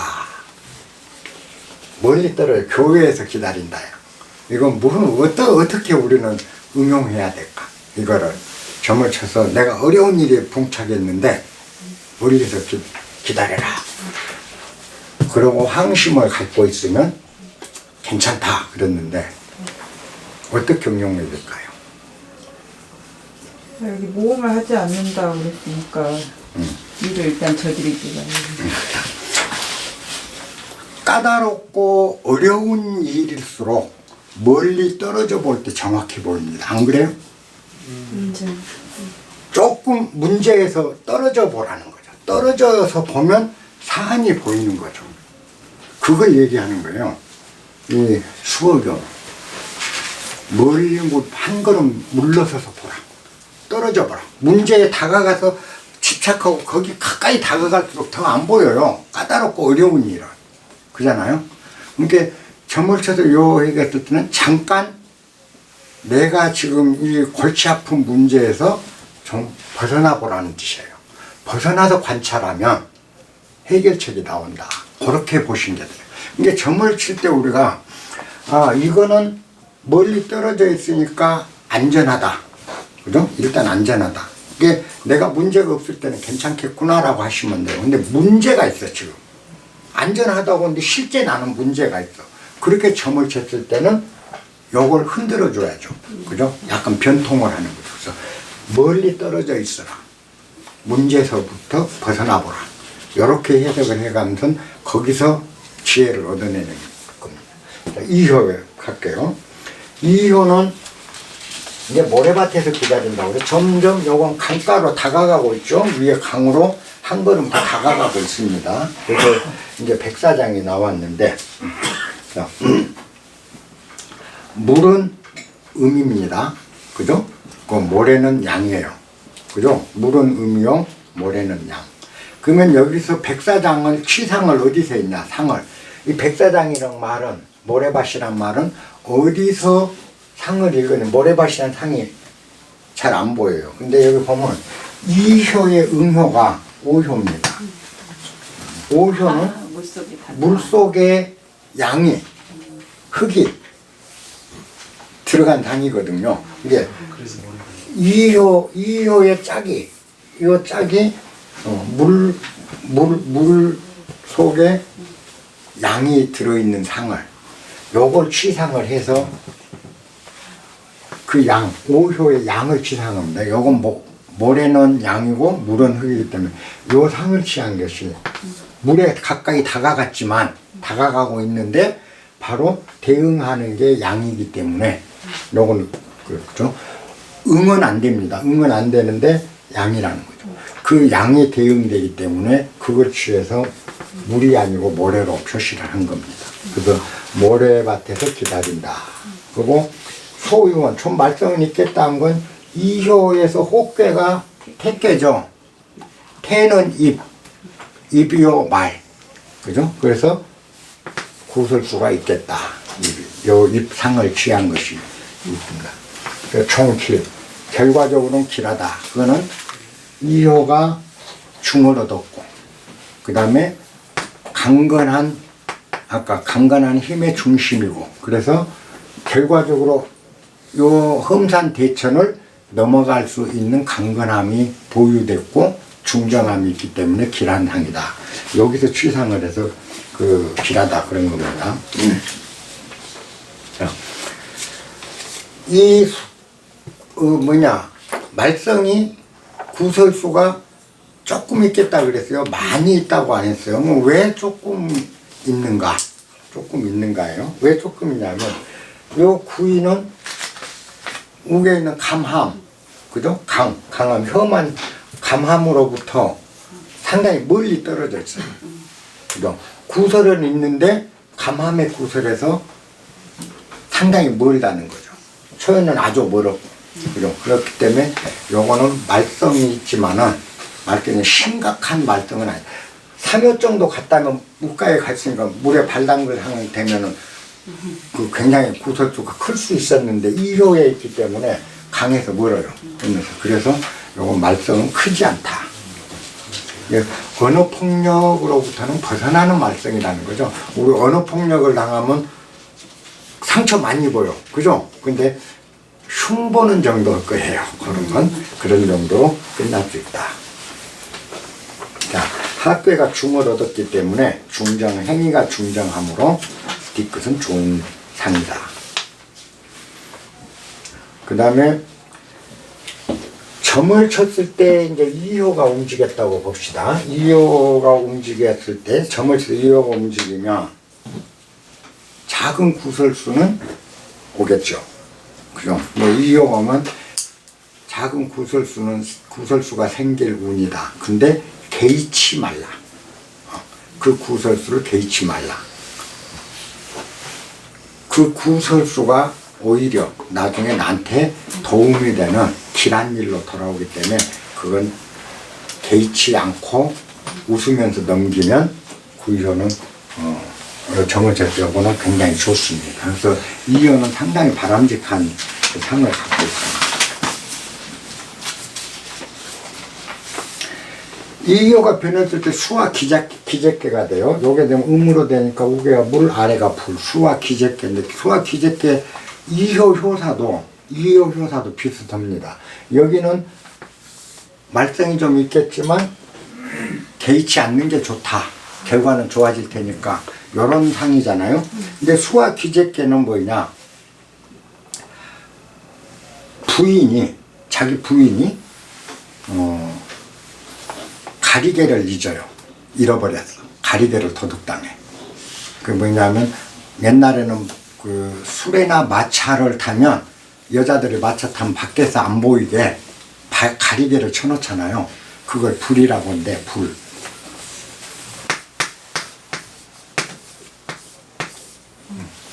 부인네가 이 가리개인 불을 잃어버린다. 근데 물축 쫓지 마라. 7일 안에 다시 되돌아온다. 라는 효사가 이렇게 소유원 있지만 개의치 말라. 끝이 길하다. 하는 거나 뭘 잃었는데 가리개를 잃었는데 쫓지 마라. 유사해요. 여기가 움직여. 그러니까 항상 우리가 연관된 게 요거에 움직였다는 건 여기 음으로 변할 때는 수와 기재께가 되고 기재께 효사고 요거하고는 거의 유사한 그 흐름을 보이고 있습니다. 그런 거 우리가 참고로 많이 해야 돼요. 그래서 2호는 점을 치면 작은 구설이 생길 수 있는데 그런 건 개의치 않는 게 좋다. 이렇게 여러분들이 해석해 주시면 되겠어요. 왜 자. 작은 구설식이라고? 그러니까 왜 그런 택배가 여기가 태는 2호가 자리한 데는 2호는 건에 있고 하근이면서 호태에 있잖아요. 호께 태에. 태는 입이호 구설이잖아요. 그러니까 구설 자리에 지금 있잖아. 구설 자리에 앉아 있잖아. 그러니까 구설을 오는 거죠. 그래서 구설이 있는데 그 구설이 크지는 않다.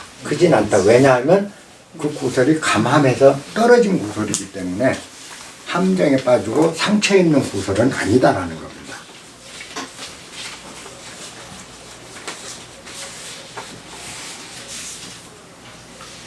자,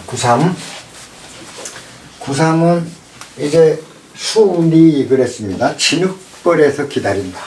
이제 가로 갔네요. 여기가 강이죠. 우게 감이 강가죠. 강가에 물하고 육지하고 이제 경계선이니까 진흙밭에서 기다리는 점점 우리가 생존 경쟁에 가까이 다가가죠. 그냥 아이가 자라고 있는 상이죠. 그런데 강가에 있는 강가에 그 진흙벌에서 기다리는 상인데 칠구지 도적을 불러들인다 그랬습니다. 자, 강가에 바싹 다가가 있어서 강가에 다가 이제 진흙벌에서 기다리는 상인데 그런 기다림은 도적을 불러들이는 일이 된다라고 지금 효사가 얘기를 합니다. 자, 아까 이거는 이제 우선 진흙벌부터 볼게요. 진흙벌. 물과 땅이 경계선, 그죠? 경계선이 되면 바로 그 자리는 이제 우리가 그 진흙벌이 되는 거죠. 물가니까 이제 뻘입니다. 진흙벌인데 이 감암의 사묘가 가까이 이제 다가가 있어서 진흙벌에 서 있는 상이다 보니까 뭐죠? 우게 이게 내 도둑을 이룬다는 건 여기 서 있는데 감은 도둑이라고 그랬죠? 감은 도적, 그죠? 그러면 도적이 있는데 그 가까이 서 있는 거는 뭐죠? 도둑 가까이서 내가 자리를 잡고 살면 도둑을 만날 확률이 크죠. 그죠? 그러니까 내가 도둑하고 떨어져서 살아야 되는데 도둑 옆으로 다가가서 살면 결국 내가 자초를 하는 거죠. 도둑 만나는 거를. 그죠? 그래서 치구지다. 그건 험한 데 가까이 살면 험한 꼴을 자초한다라는 뜻입니다. 그 사면은 험한 데 가까이 살면 험한 꼴을 자초하게 된다. 자, 아까 대장교에서요. 그래요? 하나가 빠졌다. 요게 열로 들어갔죠? 열로 들어가고 대신 요놈이 요렇게 내려서 이렇게 됐잖아요? 그러면서 사면은 요게 지금 사면인데 사면은 가만히 있는데 위에서 왔다 갔다 했어. 요리 흙 속으로 그 물 속으로 요게 들어가서 물을 만들었다고요. 그냥 곤괴 사이로 들어간 상이죠. 요거는 곤괴 사이로 양이 들어간 상이 된 거죠. 이렇게 들어가면서 요건 내라보고 이렇게 되니까 물에 흙이 섞인 상이 된 건데 애시당초 여기서 사면은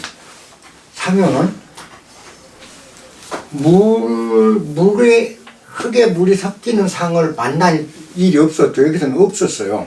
없었는데 이렇게 표현하니까 이 상 가까이 딱 진흙을 가까이 하게 된 거죠. 가까이 만나진 거죠. 그러면 요 상이 이제 아까 수원이 진흙이라는 말이고 요것을 취한 거죠. 흙 사이로 물 사이로 양이 들어간 상을 취해서 이제 진흙이라는 말을 나왔고 도둑이란 말은 뭐냐? 감의 도둑과 근접해서 딱 어깨를 맞대고 지금 우아래 살고 우아래 집에 사는 상이거든. 그러니까 도둑에 가까이 있는 거는 자기가 도둑을 자초하는 것이다. 그래서 우리가 사면은 쉽게 생각하시면 돼요. 사면은 우리가 어떤 경우냐? 사묘효가 나오면 부지불식하는 게 도적처럼 위험한 일이 닥쳐온다라는 겁니다. 사묘가 상징하는 거. 그래서 재앙이 잠복돼 있다. 그런 뜻입니다. 도적을 불러들인다라는 건 재앙이 잠복돼. 그러니까 사묘는 저물서 사묘가 나오면 안 좋은 일이 생긴다. 그게 이미 내재돼 있다. 자리에 내재돼 있다. 그래서 요거는 자기가 불러들인 거 이렇게 피할 수 없다라는 뜻인데 내 의지와 관계없이 여기가 도적이 돼버리거든요. 그래서 사묘는 안 움직였는데 상효가 움직이면서 도적상을 만들었기 때문에 사묘 의지와 관계없어요. 그래서 요건 내재적으로 잠복되어 있는 위험한 재앙이 닥칠 상이다라는 겁니다. 상이 굉장히 안 좋습니다. 그래서 요 효가 움직였을 때는 극히 조심하라고 경고를 해 주셔야 돼요. 정말 조심하고 바른 행동, 그 다음에 침착하고 또 움직임을 많이 하지 않도록 권해줘야 됩니다. 이거 그렇고 여기서 그 경거망동하거나 상효가 나왔는데 하게 될 때는 진짜 폐가망신하는 그 흉액을 당할 경우가 많아요. 왜 이게 뭐냐면 오히려 진흙 속에 들어가 버리면 사람이 그죠? 힘든 상황에 빠지면 빠져나가려고 애를 써요. 그잖아요.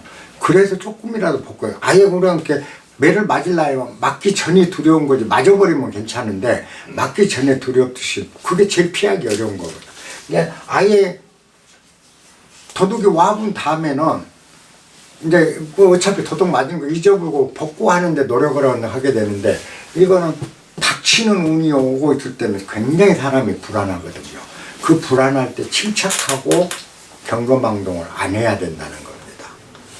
우리가 항상 세상을 살아갈 때 가장 큰 지혜는 불안이 닥치고 불안한 상황이 다가올 때 가장 우리가 당황하는데 그때 침착해야 된다라는 걸 얘기해 주고 있습니다. 그렇지 않으면 더 큰 재앙을 자초하게 된다.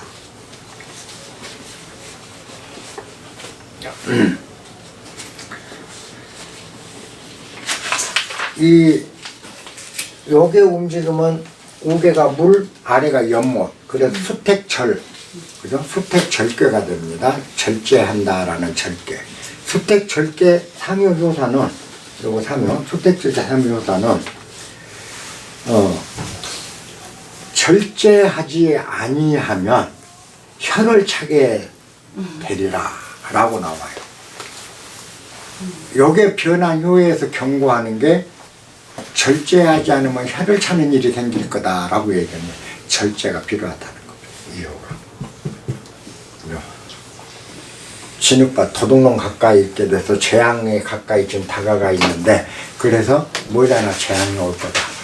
그런 거 절제하고 조심함이 필요하다. 이게 변했을 때 넘어가는 그 괴에서, 그때 절괴에서 경고를 해주는 겁니다. 육사는 수어혀로 했습니다. 자, 이번에는 이제 사위는 이미 감함 속에 빠졌죠? 그죠? 감깨의 흠 속에 있죠? 감깨상에 있다고요. 요것들은 감에서 벗어나 있지만 사위는 감 안에 지금 들어와 있는 거죠? 사위는 감깨상에 있기 때문에. 그래서 수어혈. 감깨는 물이요, 피요, 술이다. 그랬잖아요. 그럼 우리가 감깨가 어째서 피도 되느냐, 술까지는 이해하는데 어째서 피가 되느냐는 성경에서도 보면은 예수님이 물로 포도주를 만들어. 물로. 근데 그건 우스갯소리고요. 이 주역에서 감깨는 혈괴로 봅니다. 감깨를 혈괴라고 해요. 피해괴. 감깨. 그래서 감깨는 위험해요. 그래서 감깨가, 중감숙깨가 어떤 경우 나올 때 여러분들 나중에 배우게 되지만, 정을 치면 잘못 오면 칼부림이 나고 피를 흘리는 상들이 많아요. 감깨가. 그래서 이 혈괴라고 그래요. 감을. 그만큼 피와 직결되는 괴고 위험한 괴이기 때문에 이걸 혈괴라고 부르는데, 그래서 이 감에는 혈이 피의 속성이 있습니다. 그러니까 요거는 이미 감깨상에 있기 때문에 피밭에서 기다린다. 핏물 속에서 기다리는데, 술, 자, 혈. 그 피가 만장해 있는 굴 속에서 탈출해 나온다. 사연은 피밭에서 기다리는데 다행히 그 피밭에서 탈출한다라는 겁니다. 자, 사연을 보면요. 이게 아까 자기를 길러나가는 개인데 점점 그 이제 성장기에서 생존 경쟁에 가까이 다가가는 거죠. 다가가는데 피밭에서 기다린다는 건 사요가 지금 그 감겨에 있으니까 피밭이고 여기서 탈출하는 상이 있어야 돼요. 탈출하는 상은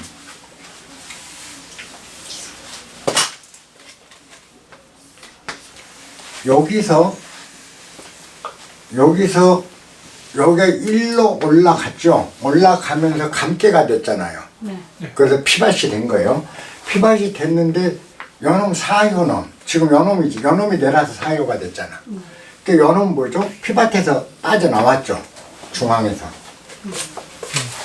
이렇게 내려오면서 요놈은 중앙으로 들어갔고 굴의 중앙으로 들어갔고 요놈은 굴 안에서 밖으로 삐져나왔어요.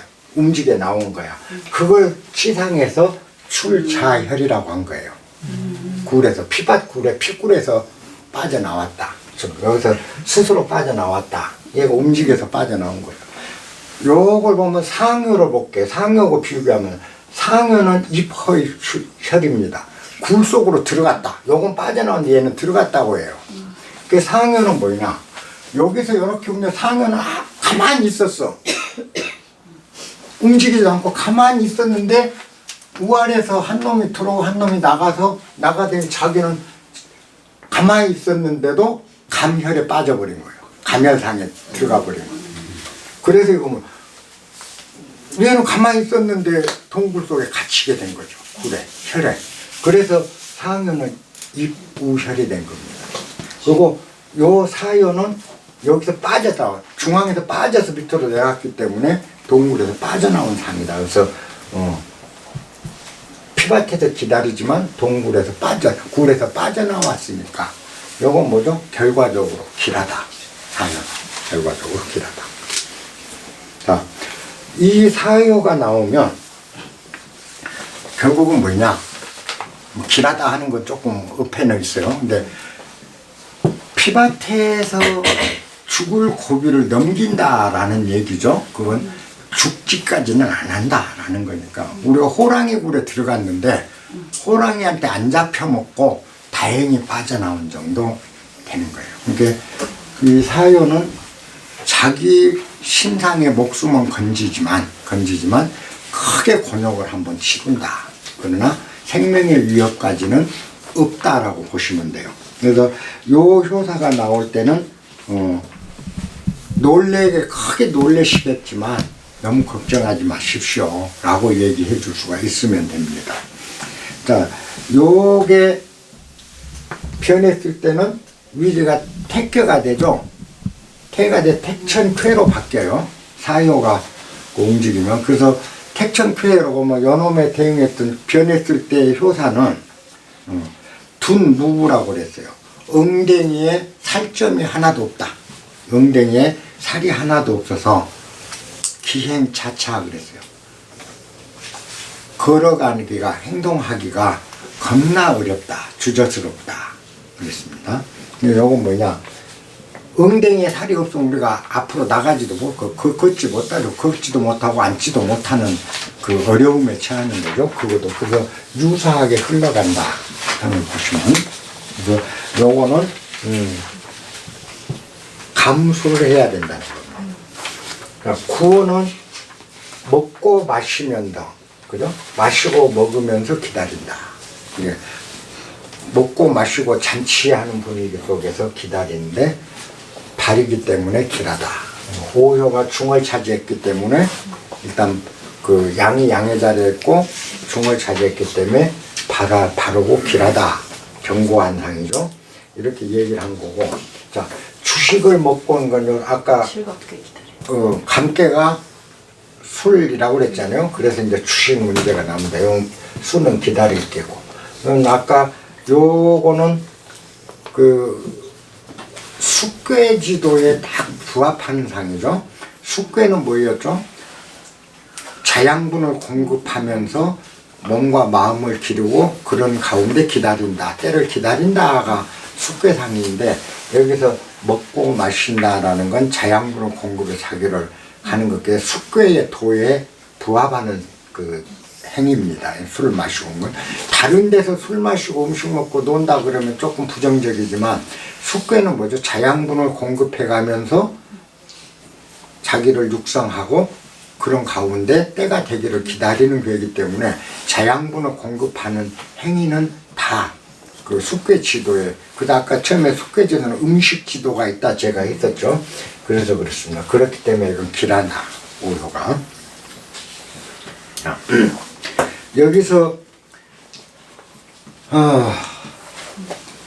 우리가 이제 생존 경쟁에 뛰어들 때, 여태 이제 대학 지금 들어간 때쯤 인간에게 우리 인사에 적용하면 대학에 들어갈 때 정도 될 겁니다. 근데 그때쯤 되면 우리가 무엇을 알 수 있죠?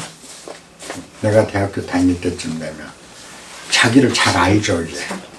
그래서 내가 저기까지는 할 수 있겠다, 저기는 합격하겠다, 저기는 못 들어가겠다, 대부분 자기가 판단을 할 수 있는 때가 되죠.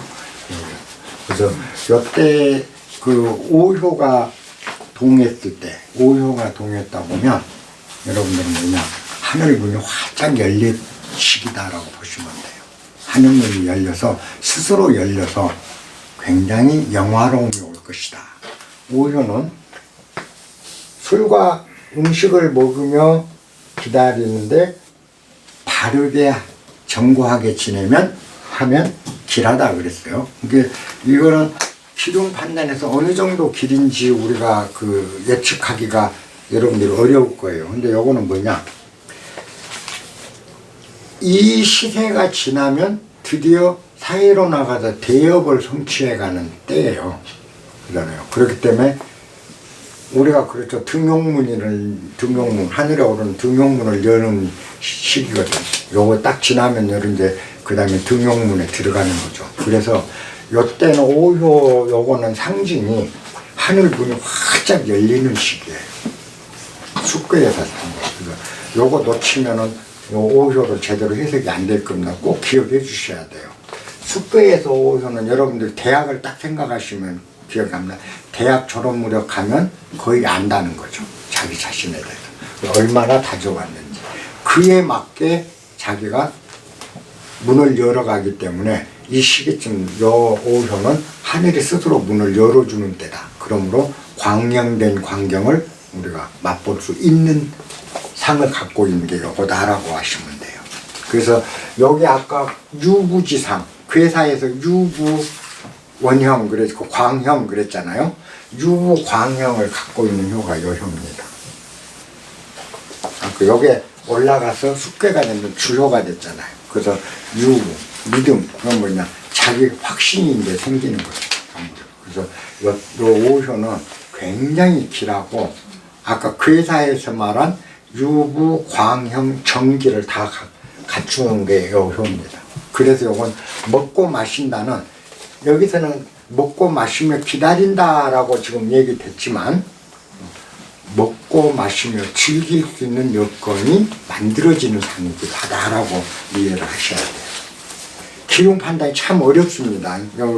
왜냐면 요건 사회 진출이 안 된 상태에서 자기를 갈고 닦는 상황에서 기둥을 따지기 어렵게, 요게 그래서 초부터 제가 점사를 계속 알려드리고 있는 거예요. 그리고 요게 변했을 때 우괴가 이제 요게 변하면 뭐요? 지천택괴죠. 지천택괴로 지천택괴가 되는, 그게 가장 태평성대를 상징하는 지천택괴가 되는데, 지천택괴 오효효사는 제을귀매, 제을귀매 이지원길이라고 합니다. 그래서 제을임금이 자기 여동생을 시집 보냈는데 그로 인해서 하늘로부터 크게 복을 받는다라는 게 그 지천택괴 오효효사인데, 거기 보면 하늘로부터 큰 복을 받는다 하는 것과 아까 제가 얘기한 대로 주식을 즐길 수 있는 광명을 맛볼 수 있는 것과 맞아떨어지면서, 혹시 이렇게 여러분들이 점을 했다가 도대체 이 효사를 어떻게 내가 변통을 해서 해석을 해줘야 할지 모르겠다 싶을 때는 효를, 요 움직인 효를 변화를 시킨 직괴 효사를 꼭 보세요. 그러면 힌트가 그 속에 있어요. 그러니까 아까 제을귀매 여동생을 시집 보냄으로써 하늘로부터 큰 복이 내려온다. 이걸 보면 아, 음식 먹고 요 길이 어느 정도의 길이겠구나라는 걸 판단할 수가 있습니다. 왜 지천태가 얘기 나온 거죠? 요게 변하면 지천택게 되잖아. 그거는 오효가 움직였을 때니까. 움직일 때 효사가 필요한 거잖아요. 아니 왜 지금 평소에는 요 효사는 필요 없잖아요. 점할 때는. 네? 점을 칠 때는 효가 움직인 효로 점을 치잖아요. 네. 근데 여기 움직였다는 건 뭐지? 여기 태음이 태양이 나왔잖아요. 여기 양효니까. 지금은 감깨잖아요. 네. 그죠? 네. 그래서 수천이잖아요. 근데 요 효가 움직인다는 건 뭐죠? 요 효가 움직이면 요게 태양이. 음으로 바뀌잖아요. 그럼 뭐요? 치가 되잖아. 천이 되고. 그럼 지천택계가 되죠. 그랬을 때 지천택 오효와 요효가 연관성이 있다고 또 얘기했잖아. 그래요? 선생님, 꼭 관련해서요. 네. 제가 그 책을 보면 좀 이해가 안 됐던 부분이 네. 지금 그 어떤 교회를 뽑았을 때 그 어떤 그 효를 보고 그 내용을 좀 알기 위해서 뽑는 건데 움직였을 때는 그게 다른 효가 되지 않습니까? 예. 예를 들면 그래서 왜 움직이는 그 동하는 것을 하는 것인지 네. 그게 좀 제가 이해가 안 됐었거든요. 힘든 것 부탁드리겠습니다. 근데 이거죠. 요거 지금 방금 이분 질문하시는 게 우리가 공부하고 있는 게 위가 물, 감, 아래가 건, 그죠? 그래서 상감, 하건이잖아요. 건인데 지금 오효 우리가 효사가 요걸 공부하고 있어요. 요 효사는 어떨 때 이 효사를 써서 우리가 점을 치나요? 요 효가 움직였을 때 점을 치죠. 그러면 그 괴를 뽑은데 요 5번째 효에서 태양이 나왔다라는 거죠. 태양이. 소양이 나온 게 아니고 태양이. 동전을 던지면 동전 세면이 다 양이 나왔을 때죠. 그리고 요 시초로 따진다면 시초 수가 전부 9에 해당되는 수가 나왔을 때예요.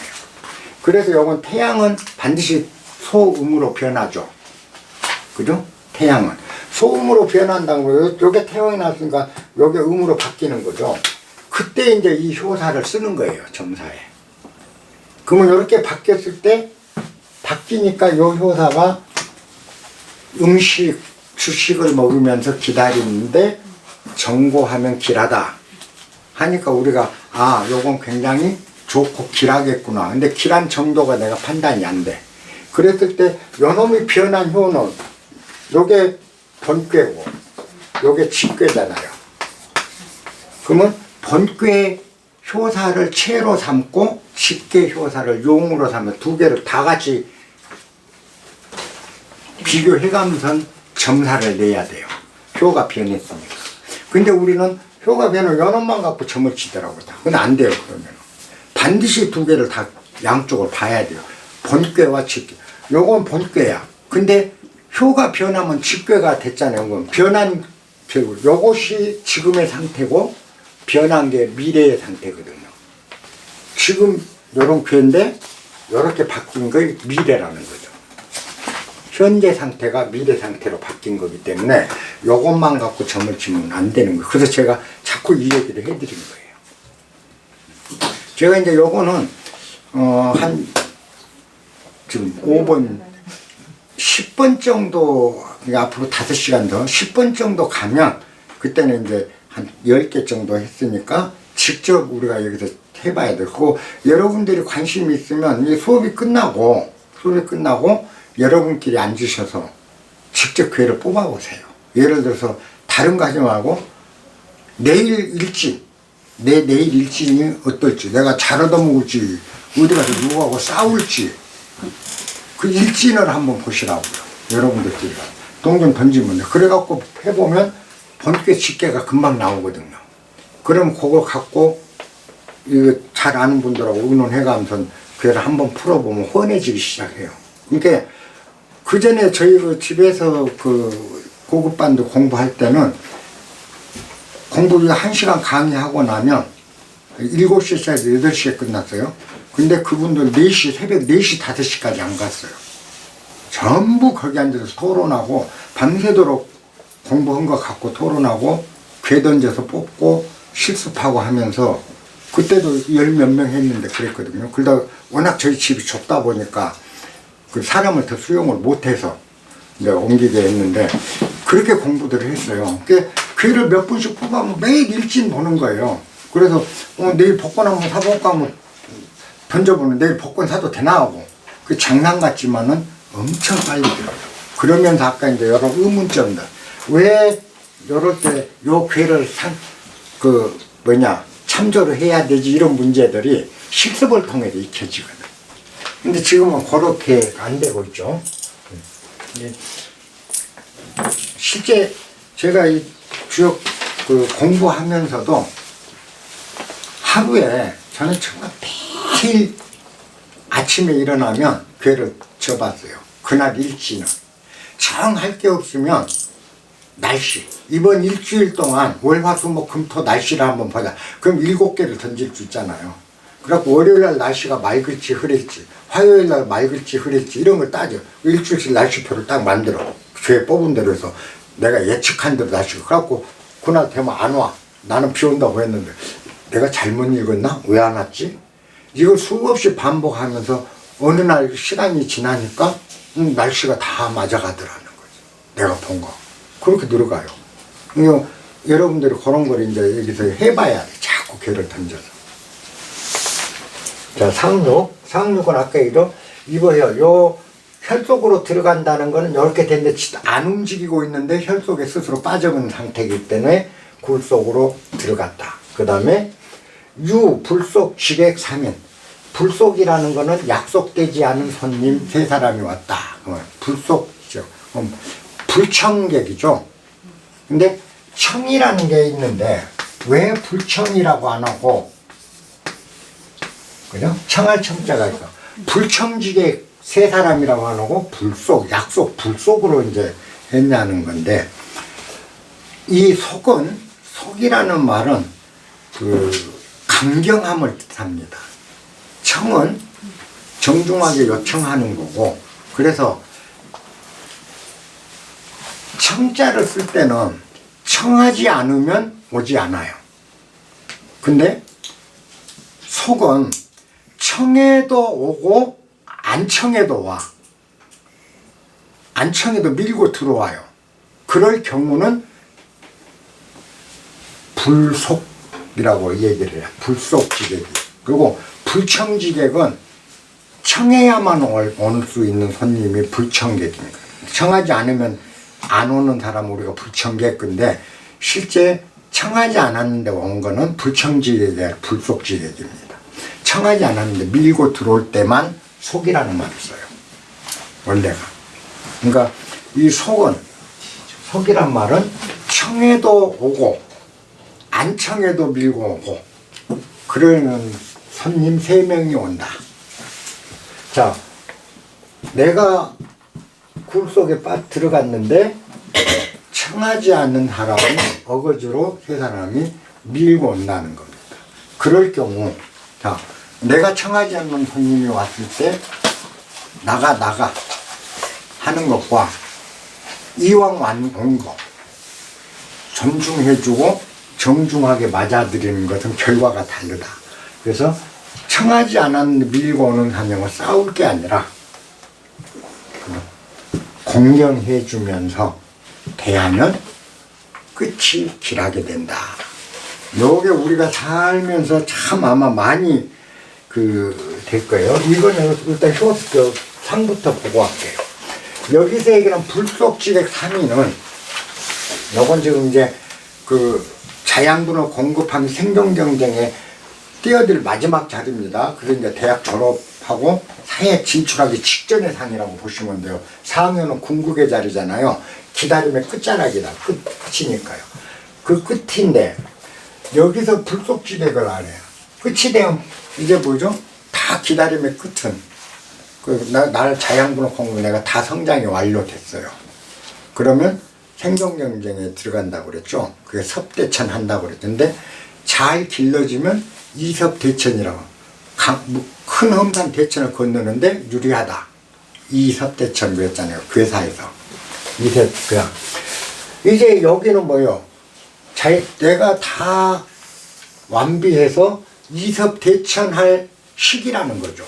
상효는. 이섭대천을 할 시기. 그러니까 뭐죠? 이제 섭대천 해가지고 강 건널 때가 됐으니까 강 건너 가야 돼. 생존 경쟁에 뛰어들어야 되죠. 생존 경쟁에 뛰어들어야 되는데 요 상을 보면 실제 보면 상효의 음효가 상효입니다. 음양이 정응하죠. 음이 양하고 정응하는데 아래 새 강건한 힘이 이섭대천하러 올라온다는 겁니다. 이제 되면 아까 그랬죠. 맨 처음하고 연결을 제가 첫 강의할 때 아래의 강건함으로 그죠? 수양이 된 강건한 힘으로 큰 물을 건너는 상이다 이게. 강건함을 길러서 큰 물을 건너는 상이라고 그 강의 첫 번째 한 얘기가 여기서 매듭이 된 거예요. 그래서 이제 이 강건해진 것들이 강을 건너는 거죠. 이섭대천하는 거죠. 섭대천하러 올라오는 거죠. 그래서 요것들이 요 강을 건너는 행위가 그걸 상징한 거예요. 이제 공부가 끝나고 자기 수양이 끝났으니까 강건해진 것이 섭대천하기 시작한다. 그죠? 대천을 건너기 시작한다. 그러려면 얘들이 이제 감행을 하는 거죠. 그러니까 여기서 불속지객이라는 건 아래 새 강효를 마찬 얘기를 하는 거예요. 얘들은 뭐죠? 상효가 초청해서 오는 게 아니라 때가 되니까 상효 초청이 있든 말든 이제 강 건널 때가 되니까 강 건너 생존경제에 뛸 때가 되니까 생존경제에 뛰어든다는 뜻이에요. 요 자체가. 그렇기 때문에 내가 막는다고 막아질 게 아닌 거죠. 그럼 우리가 요때 이제 얘들이 밀고 오는데 내가 안 청했으니까 막으면 싸움이 나죠. 우리 이 인사에서. 그렇죠? 근데 우리가 살면서 그런 경우를 당한 경우가 많아요. 그럴 때는 공경하게 대하면 오히려 적이 우군이 될 수 있다. 우리가 지금의 상황에서 가장 비교하기 쉬운 게 우리나라 정치 현실의 여야 관계일 겁니다. 이게 보면 강경하게 서로 밀고 서로 밀기만 해요. 다퉈요. 그잖아요. 누구도 아무런 상대를 공경해 주지 않아요. 여야가. 그러니까 맨날 쌈박질이에요. 해결이 안 돼요. 국사가 제대로 진행이 안 돼요. 그럴 때 상대를 공경하면서 쉬운 것부터 협력하기 시작하면 큰 것도 다 풀어져서 종길이 되는데, 그죠? 불속지객이야, 이게 상대가. 근데 이거 여는 야당이 불속지객이고 야당은 여가 불속지객인 거죠. 그런데 경을 안 해. 불속지객일지라도 존경하고 존중하는 마음이 있다면 쉬운 것부터 그럼 좀 서로 의견이 다른 건 좀 밀쳐놓고 작은 것부터 해결합시다. 협력합시다 하고 가면 결과적으로 모든 큰 일까지가 다 풀리기 때문에 종길이 되는 건데 이 불속지객을 대처하는 방법이 틀린 거죠. 우리 사회가. 지금 그걸 얘기하고 있는 거고. 우리가 일상생활이에요. 그 다음에 이제 잘하는 청소년들이 사회에 나가는 것에 비유하면, 그죠? 때가 돼서 그 누구도 막을 수 없다라는 뜻이 되는 거예요. 이제 사회에 나가는 건 불가피하다. 막는다고 사회에 안 나가는 거고, 끌어간다고 사회에 나가는 건 아니라는 겁니다. 불속지대는 그걸 상징하는 거예요. 요 양효는 결국 강을 건너야 되는 거예요. 불속지대. 네? 그러니까 해석을 여러분들이 잘해야 돼요. 청하지 않는 손님이 왔다. 그런데 그 사람들 존경하면 끝이 좋다라는 말을 해석할 때 하나는 요 상황이 청하든 안 하든 이 상황은 닥쳐온 상황이다. 닥치게 된다. 그죠? 그 다음에 우리가 갈등 요인이 있을 때는 상대를 존중해 줘 버리면, 존중하고 그에 맞게 대접하면 작은 것부터 풀어가면 끝까지 큰 것까지 다 풀 수 있는 도리가 있다라는 거죠. 그런 해석의 다양성이 있는 게 주역입니다. 그러니까 주역은 하나로 해석되는 게 아니에요. 그리고 여기서 아까 이런 거죠. 어디 있나 정길 이런 게 나오면 바르기 때문에 길하다로 해석해야 될 경우도 있고요. 바르게 해야 길하다로 해석해야 될 경우도 있다라는 겁니다. 이게 또 발음으로 길하다. 발음으로 길하다. 요 상이 발음으로 길하다. 근데 안 바르면 길하지 않게 되는 거죠. 요 상은 바르기 때문에 길한데 점을 본 사람이 바르지 않으면 길이 될까요? 안 될까요? 그래서 그건 발음으로 길하다라고 해석을 해놔도 발라야 길합니다로 권고할 수 있어야 되는 거죠. 주역이. 그래서 애매한 거죠. 바르니까 길한 건지 발라야 길한 건지 둘 다 맞다는 겁니다. 요것도 아까 불속지객 3인이 요 상을 얘기한 것만이 아니라 요 상만은 아니라 불속지객이란 건 뭐냐? 때가 되면 내 의지와 상관없이 일어나는 일이 불속지객이라는 거죠. 그렇잖아요? 여기서는 이 상을 얘기한 거지만 세 명의 요게 강을 건너러 오느라 그럼 상징이죠. 세 명의 강을 건너라는 건 내가 드디어 사회로 진출하는 상이라는 거예요. 그걸 해서 불속지객이라고 했다라고 생각하면 다양하게 요걸 여러분들이 적용해서 점사를 풀어갈 수가 있는 거죠. 철학적으로는 그렇고요. 싫은 사람이고 싫은 사람 밀고 올 때는 다투려 하지 마라. 그리고 그 안에서 공유할 수 있는 것만 찾아서 사이부동 해가라.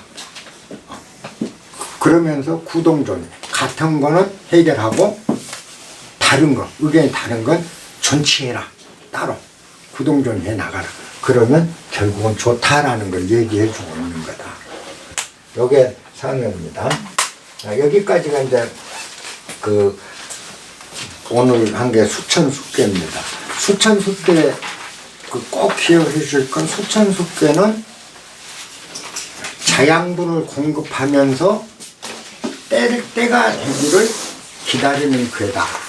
수천숫개를 여러분들이 수천숫개가 점을 쳐서 나오게 되면 내가 실력을 길러가면서 나를 더 기르면서 때를 기다려야 된다는 뜻이구나 라고 받아들이면 된다. 그리고 각 효가 움직였을 때 그 효에 움직이는 그 효사를 가지고 여러분들이 점을 치면 된다. 그 효사의 해석은 여러 가지인데 책마다 다 막 쓴 사람마다 다른데 가급적이면 이 상을 기준으로 원래 문왕이 책을 만들 때 상을 보고 이러니까 상을 기준으로 해석해 놓은 게 가장 근본으로 세워놓고 흔들어가면서 그걸 여리저리 변통해 가면서 해석해 나가야 된다. 한 가지로 해석하면 안 된다. 요거 여러분들 염두에 두시면 되겠습니다. 마치겠습니다. 감사합니다.